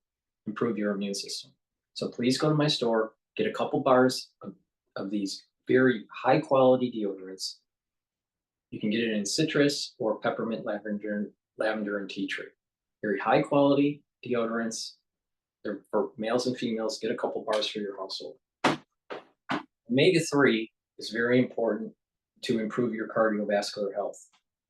They'll bring down LDL levels, increase your HDL levels. That helps to control your cholesterol. In addition, omega-3 helps to prevent red blood cells from sticking. So if you're worried about clotting issues, especially in the post-2020 crisis, it's really important to take omega-3, all right? So please go to the store, improve your cardiovascular health by taking omega-3. It's the-studio-reykjavik.com. I also have structural nanosilver gel, really important, especially during the cold season. Put it on your hands, they'll stay active for 5 hours.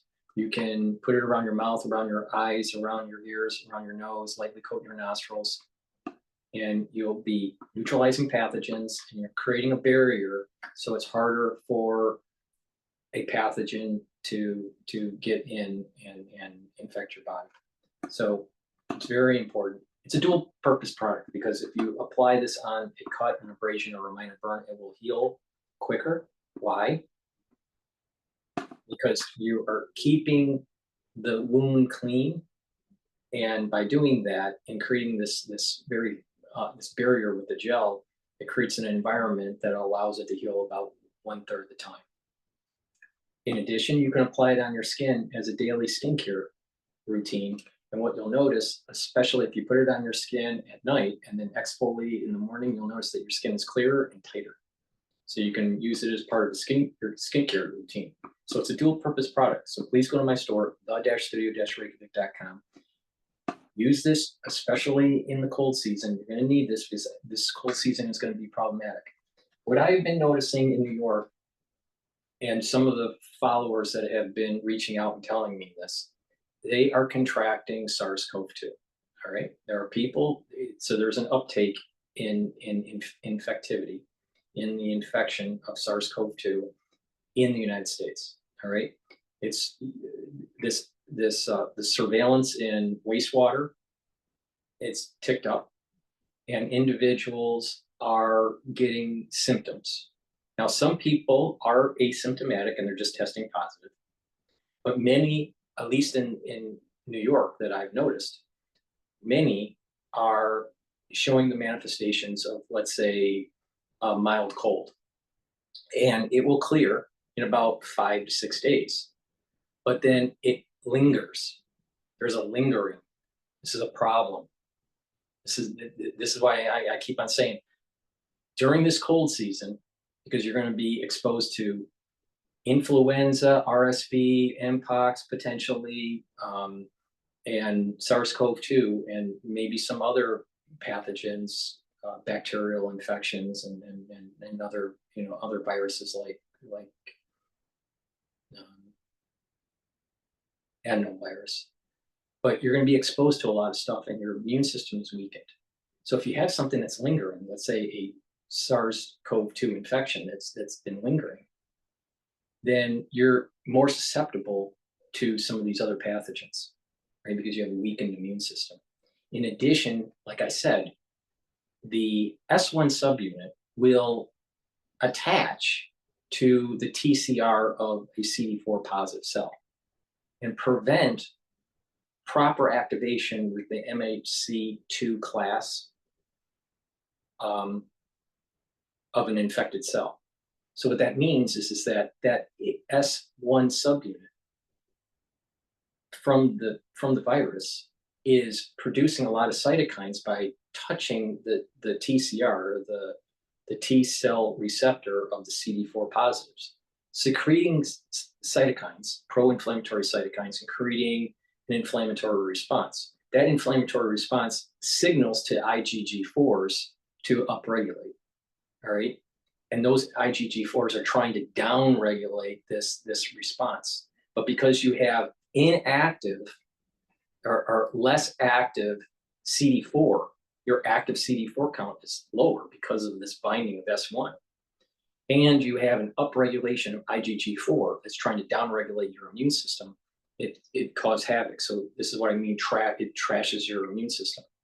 So inoculations are trashing the immune system, but further exposure to the natural pathogen is also trashing the immune system because of this dynamic between S1 creating less active CD4 positives and upregulating IgG4s. And so their immune system isn't working as well. All right. So this chronic lingering effect, all right, is a problem. So what happens with some of these patients that are having they'll get the SARS-CoV-2, they're feeling upper respiratory problems, irritation, coughing, gets into their lung, all right, but it clears, they get better, but then it kind of comes back, it kind of lingers. And I was saying this a long time ago, that when you clear the infection, that for many people, that those viral particles can embed itself in the adipose tissue, in your colon tissue, all right? It can embed itself in the liver.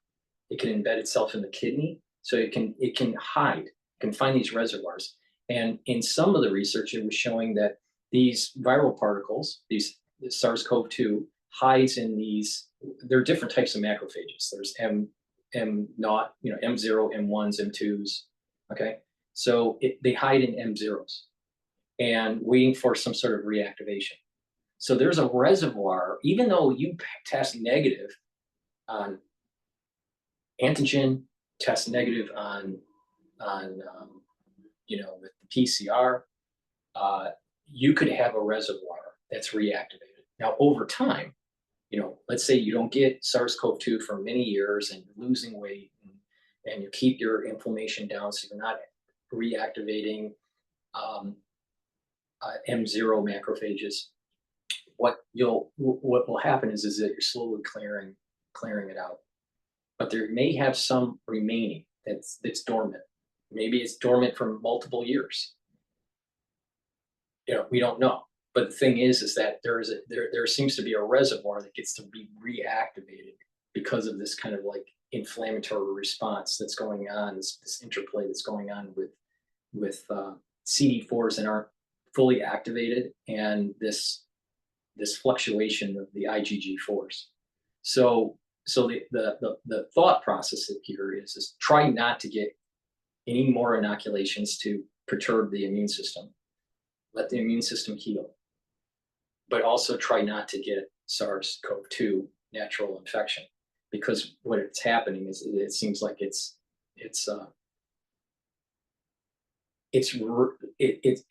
resetting this immune system issue as your body is trying, as you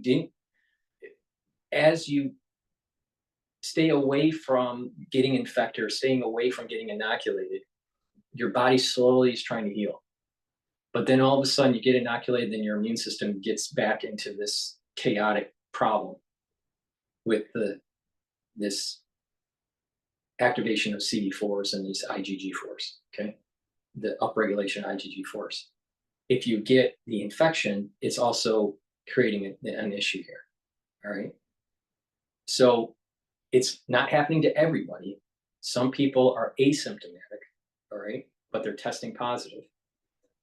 But many of the people that I have noticed in the New York area, they're getting lingering issues after they clear it.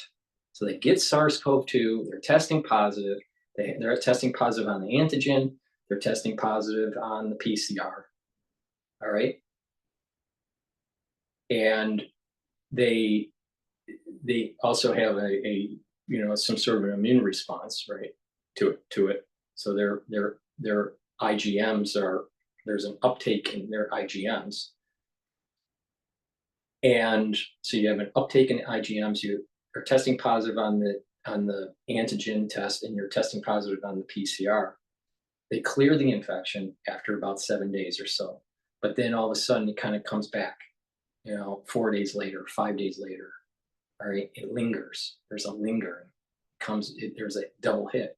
Now, if you remember, back in the early days, there were people talking about a double hit infection in December in the United States, and people just thought it was some sort of the common cold or whatever.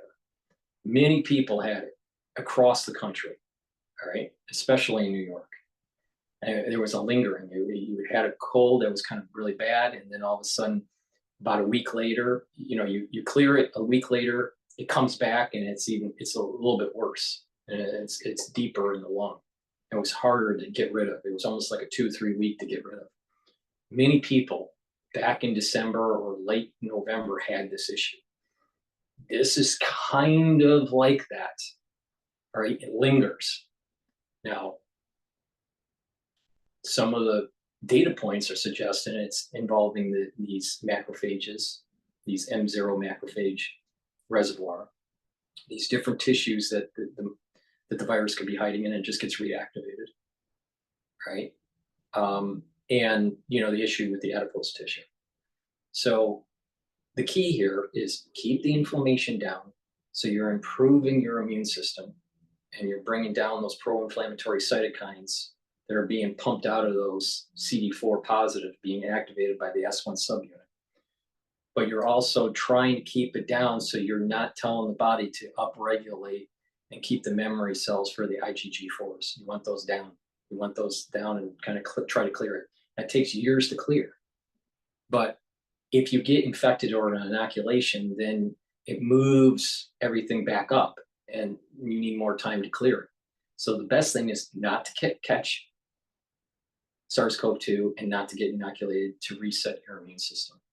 Okay?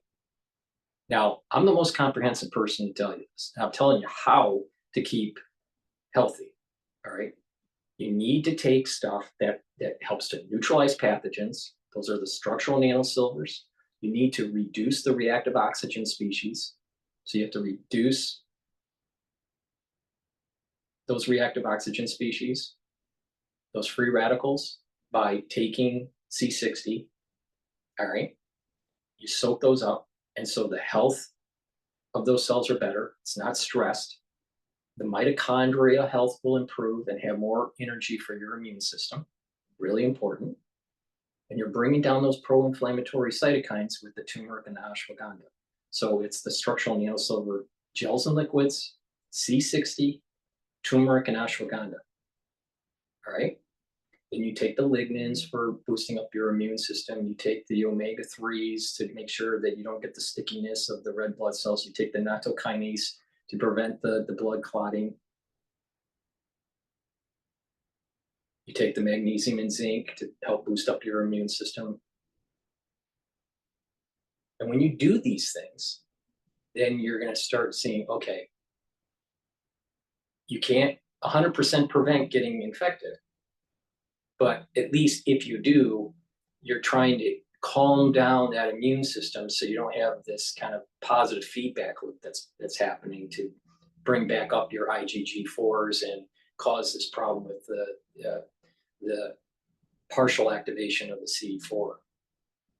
Because remember, S1 causes a partial activation of CD4, excreting cytokines, but prevents it from actually attaching to the MHC2 of the infected cell.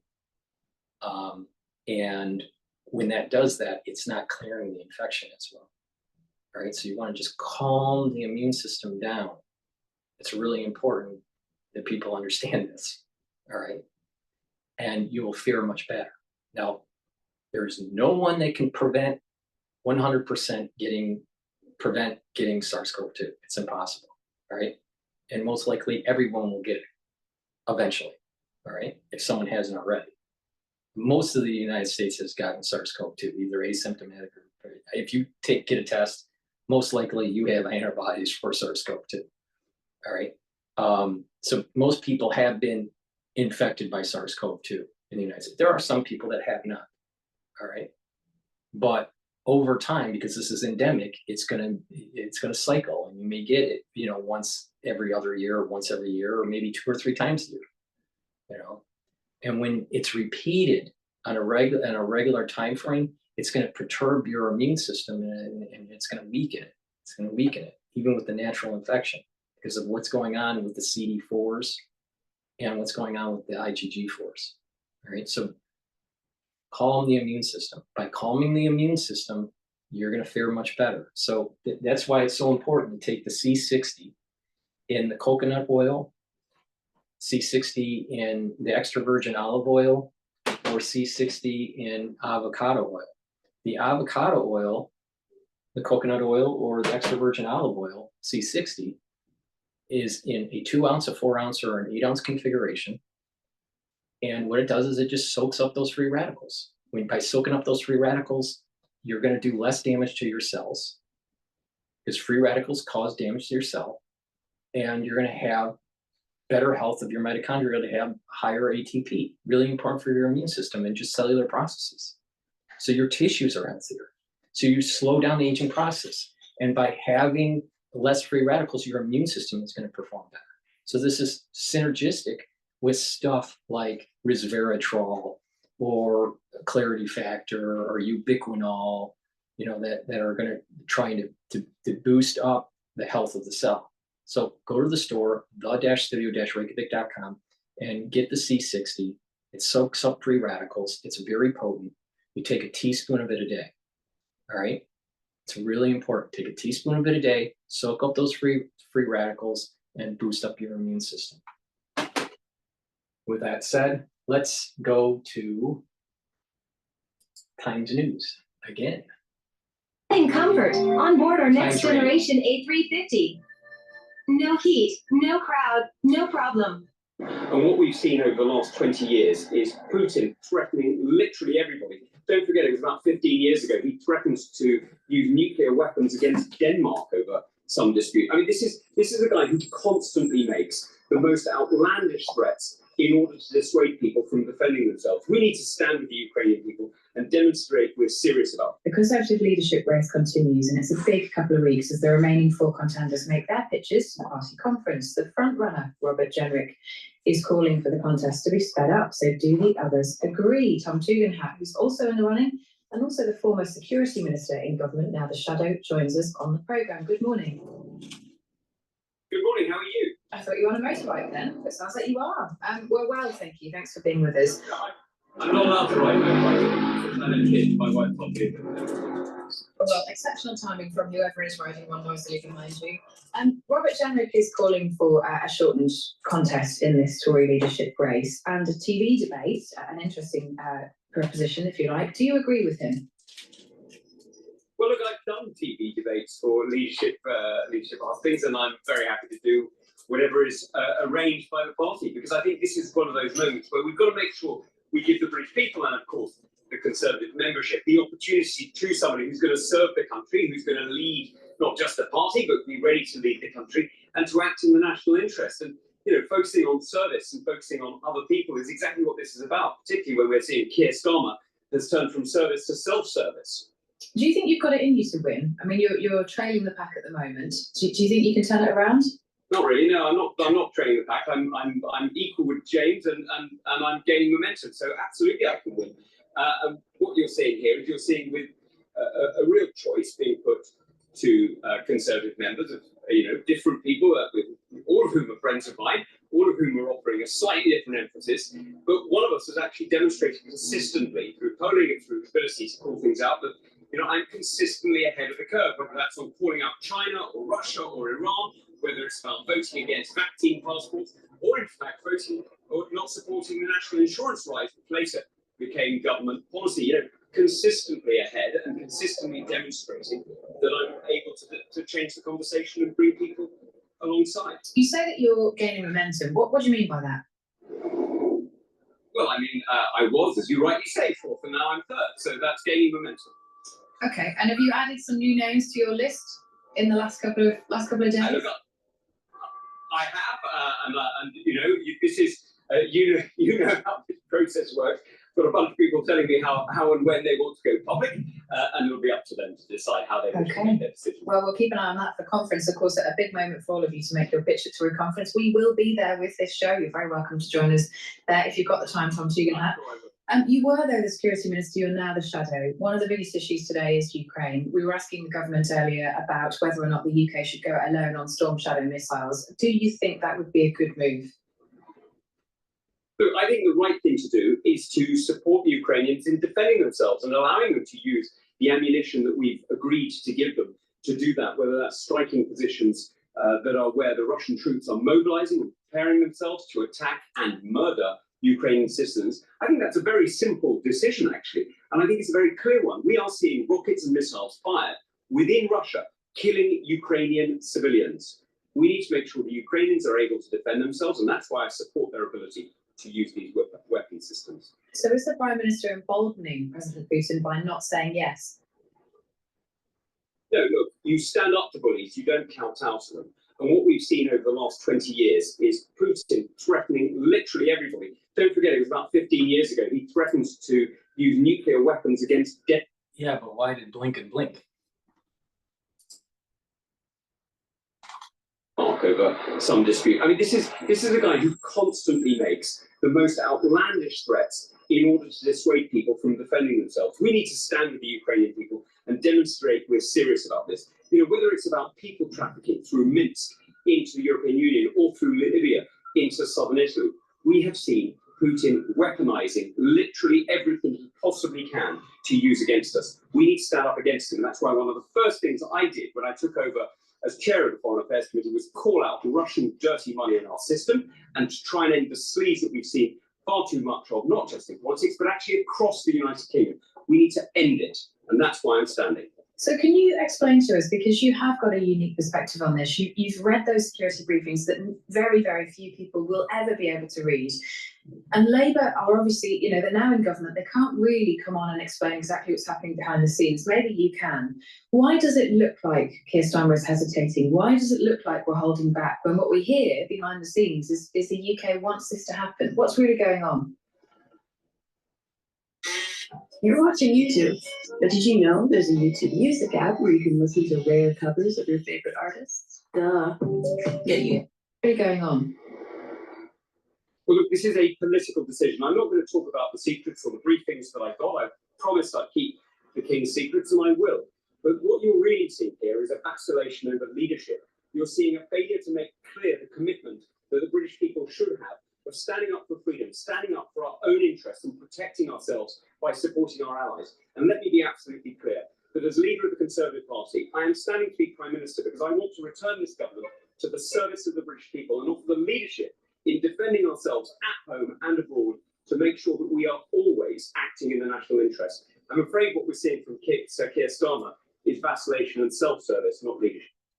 As you hear these news clips, you may be having heart issues because you're afraid of having a heart attack from all the stress that's going on in the world.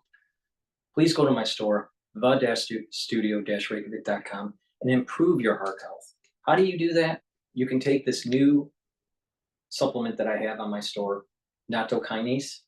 Nattokinase is a dual purpose product, all right?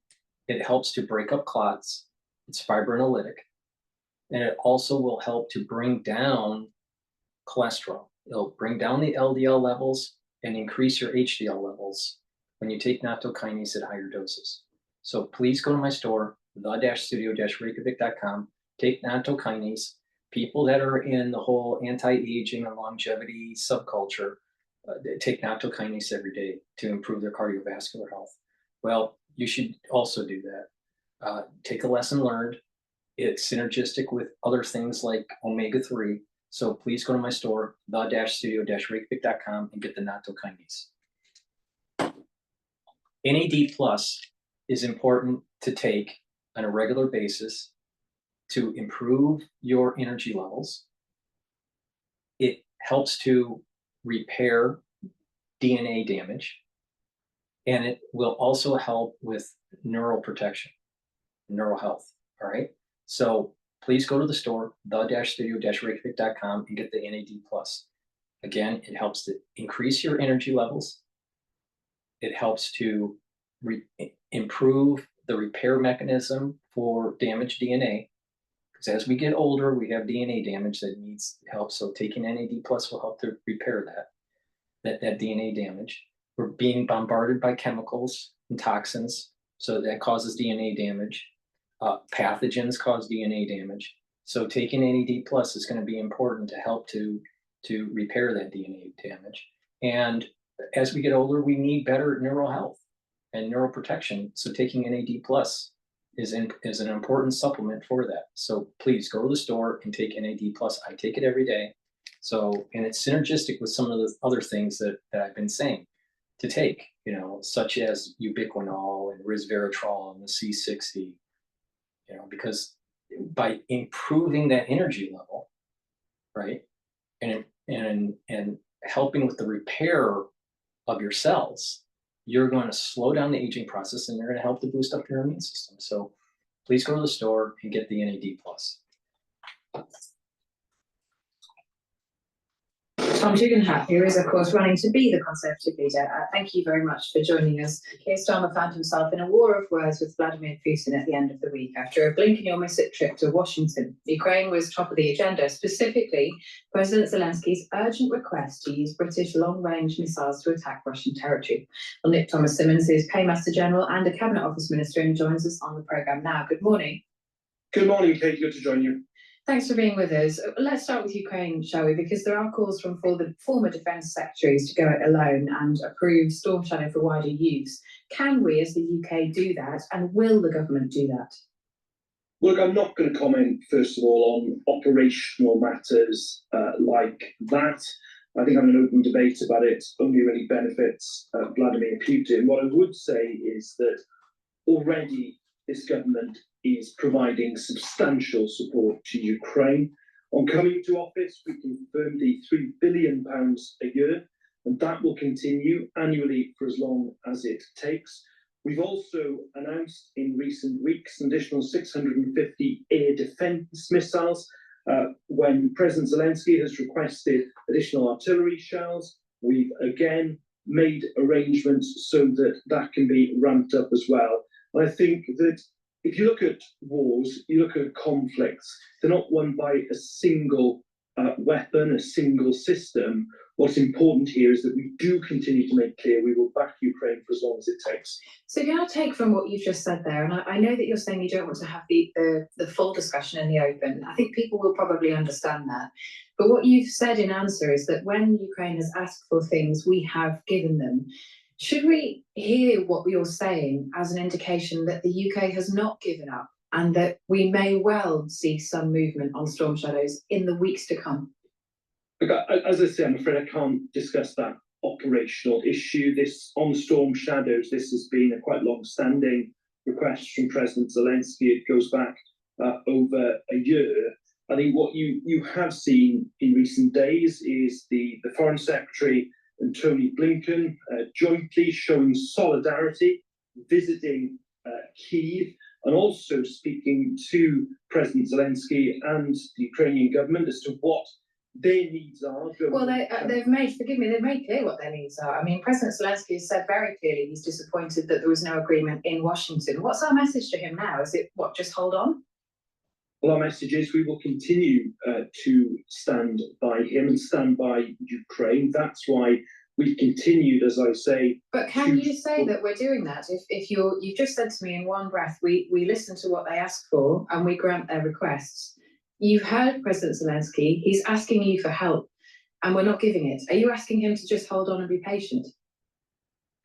No, what I'm asking him to do, and indeed what the government is doing, is continuing with a dialogue, and that dialogue is one that we supported the previous government in conducting. That's why there's always been a bipartisan position on this, which I think is hugely important.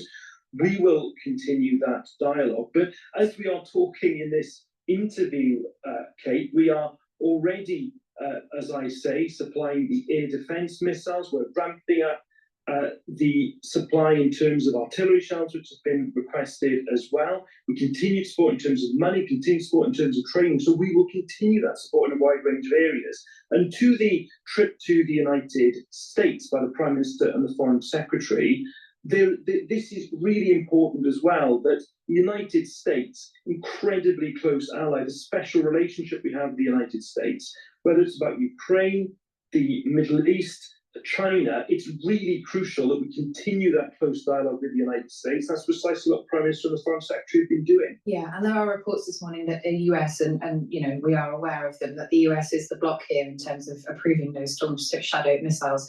Is the other concern about nuclear fears? Because we've heard some saber rattling from the Russians. You know, there's potential for nuclear weapons. We know that Russia has been sharing nuclear secrets with Iran, for example. How concerned is the government about that? Well, I have to say that I think Putin is just trying to throw dust in the air here to obscure the fact that he bears 100% responsibility for this war through unprovoked and illegal aggression. And so is he faking it? Is he faking it?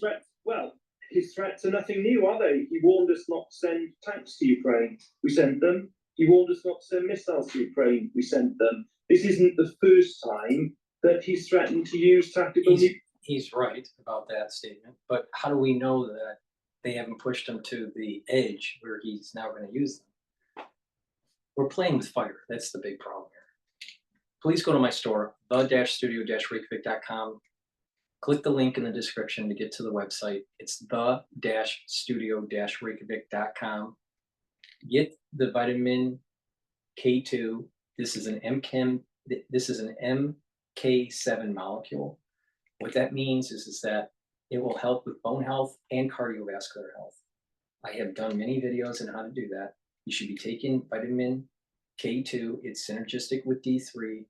Should be taken with turmeric and ashwagandha and C60 and nattokinase and omega-3, right? And C60 to improve your cardiovascular health.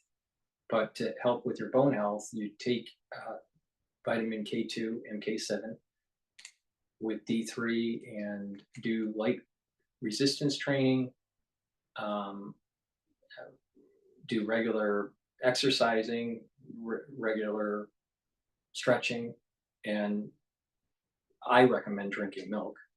Some people don't like drinking milk, especially when they get older, but taking some sort of calcium supplement. But it's really important to help with your bone health and your cardiovascular health. So take the vitamin K2, MK7. So this is a dual purpose vitamin.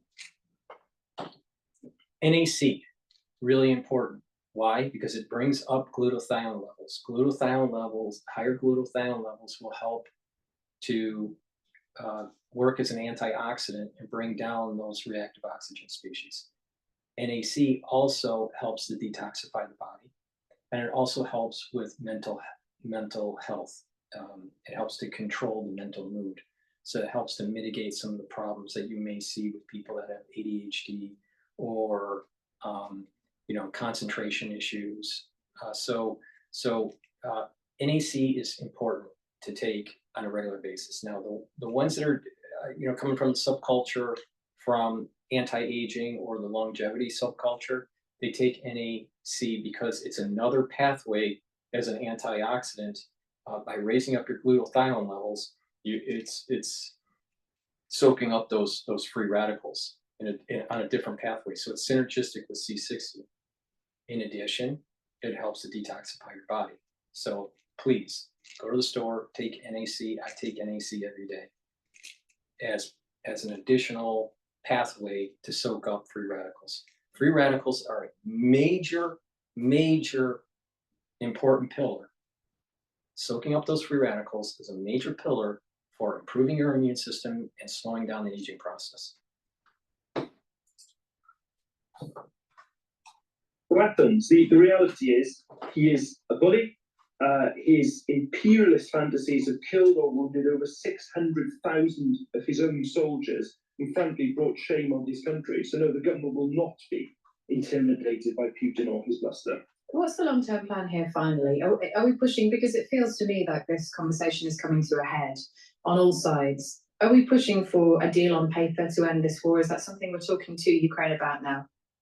No, we are saying to Ukraine that we will be with them for as long as it takes. And this kind of debate, it is about Ukraine. It's about Ukraine and its own destiny, not some sort of construct being pushed from outside. And our message to Ukraine, which has been communicated when we were in opposition and indeed in government, is that we will stand alongside Ukraine for as long as it takes. We can't have a situation in the 21st century's international order, where you have one country invading the sovereign territory of another But country. forgive me, Nick Thomas, that wasn't my question. My question was about, will this end in an agreement? And if it does, some say that Ukraine will have to compromise and cede some territory. Would the UK accept that? Is that a good position for Ukraine to be put in? It's a matter for Ukraine, is the point I'm making to you, Kate, that it has to be for President Zelensky and indeed the Ukrainian people to deal with those sorts of questions. The last thing we would want, as has happened in previous conflicts of the past, is some sort of imposed settlement from outside. It is a matter for President Zelensky as leader of the Ukrainian people, but we will continue to support them for as long as it takes. More broadly, the Prime Minister is heading to Italy. He's heading there today. We know that part of the conversation will be around Storm Shadow. I don't want to get into that again. But the other part of the conversation with Italy, with Giorgia Meloni, will be about immigration. There are incredibly sad reports that there are a number of dead people in the Channel this morning. They're trying to cross the Channel to arrive here in the UK, likely in small boats. Is the UK considering processing migrants, like Italy does in Albania, offshore? Well, firstly, can I just say once again the awful loss of life that we've seen in the English Channel overnight, and it only underlines the urgency, the imperative to take action on this. That is why the government has already started the process of recruiting the Border Security Commander to bring together all those different agencies that are working in this space, from Crown Prosecution Service International to Border Force to police to intelligence agencies, working with Europol and international partners to bust this vile trade of criminal smuggling. And will considering processing migrants in Albania be part of that plan? No, I mean that's the Italian scheme. It's just a very different type of scheme to the. It's kind of interesting on how this whole illegal immigration push in Europe and in the United States is happening at the same time. So it's not just idiosyncratic to just the United States and some sort of political play by the Democratic Party, but it seems as though that there are uber forces that are in play here that are trying to weaken Western civilization. Right? So this is an important feature, that the illegal immigration that is taking place in the United States is not just a United States problem. It is a Western culture problem. It's a United States problem. It's a European problem. And it seems as though there is a push by some sort of uber force. Who that uber force is or forces, I don't really know. I have some guesses, but I don't know for sure. But the thing is that it's happening at the same time. That makes it seem as though it's coordinated. And if it's coordinated, then you can extrapolate that it's trying to weaken some of its institutions. Now, in the United States, that would be weakening the economy, that would be weakening its constitutional freedoms, that would be pushing towards socialism, and maybe the same thing is happening in the UK and in other countries in Europe, like even Germany. Germany has this issue. France has this issue.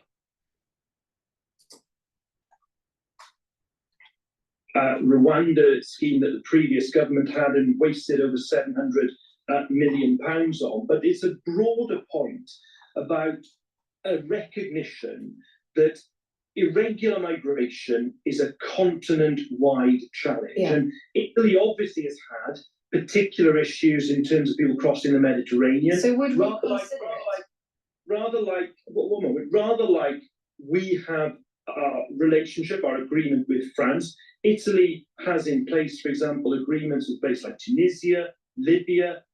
What's Italy doing in terms of its upstream work, in terms of the Balkans, and the Balkans is, of course, one of the, I'm afraid to say, people smuggling routes that's regularly used. So it's a broader point about what discussions we can have to, of course, learning from each other, but crucially, how we can have this discussion about being a continental-wide challenge, because people who come through those routes across Europe are the people who are ending up in the English Channel. Yeah. That's why it's our interest. Okay, so I take from that we may well consider it. It might be part of those discussions with Italy over the next couple of days. There's one more story that I want to ask you about today, which is the allegations that Keir Starmer didn't declare clothes given to his wife.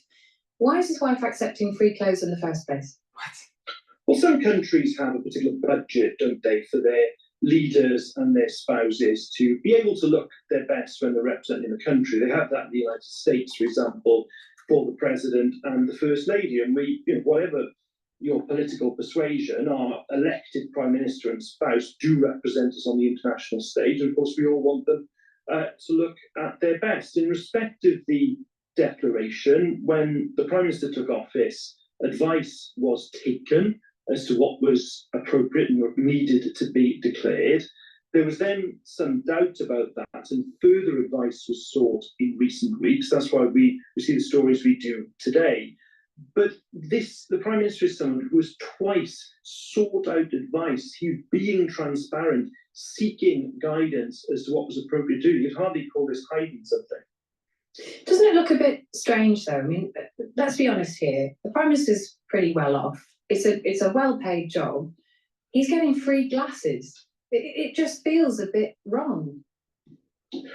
Well, it's something that happens in other countries. I'm not asking you, forgive me, Nick Thompson, I'm not asking you about other countries. I'm asking you directly. Do you think it's okay for the Prime Minister, who is incredibly well paid, to get free glasses?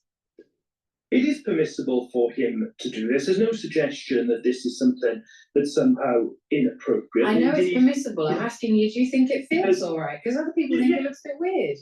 No, I do want the Prime Minister and Lady Victoria to look at their best on the world stage when they're representing us. And just as other countries give support for their leaders to look at their best, I have no issue with the Prime Minister and Victoria looking at their.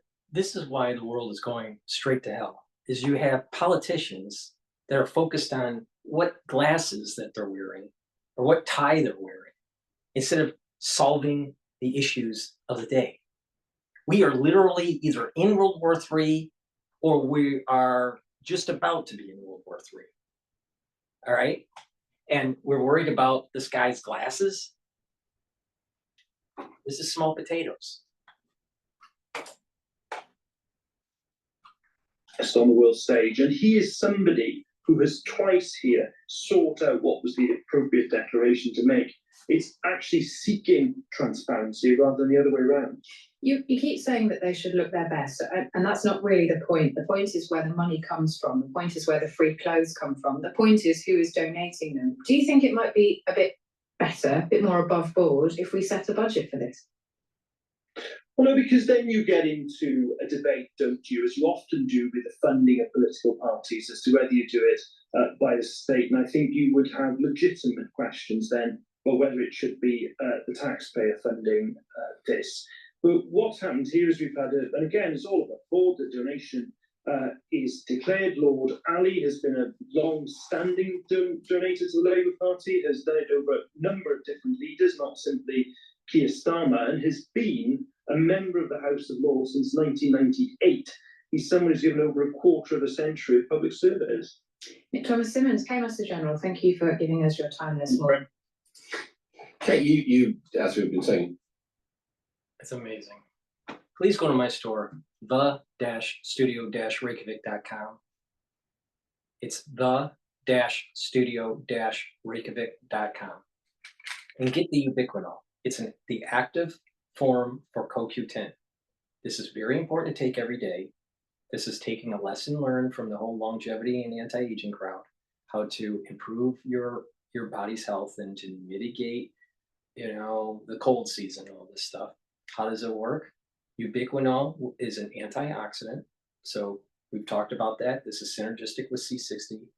You want to bring down those free radicals. It helps to boost up your energy, and it improves your neural health.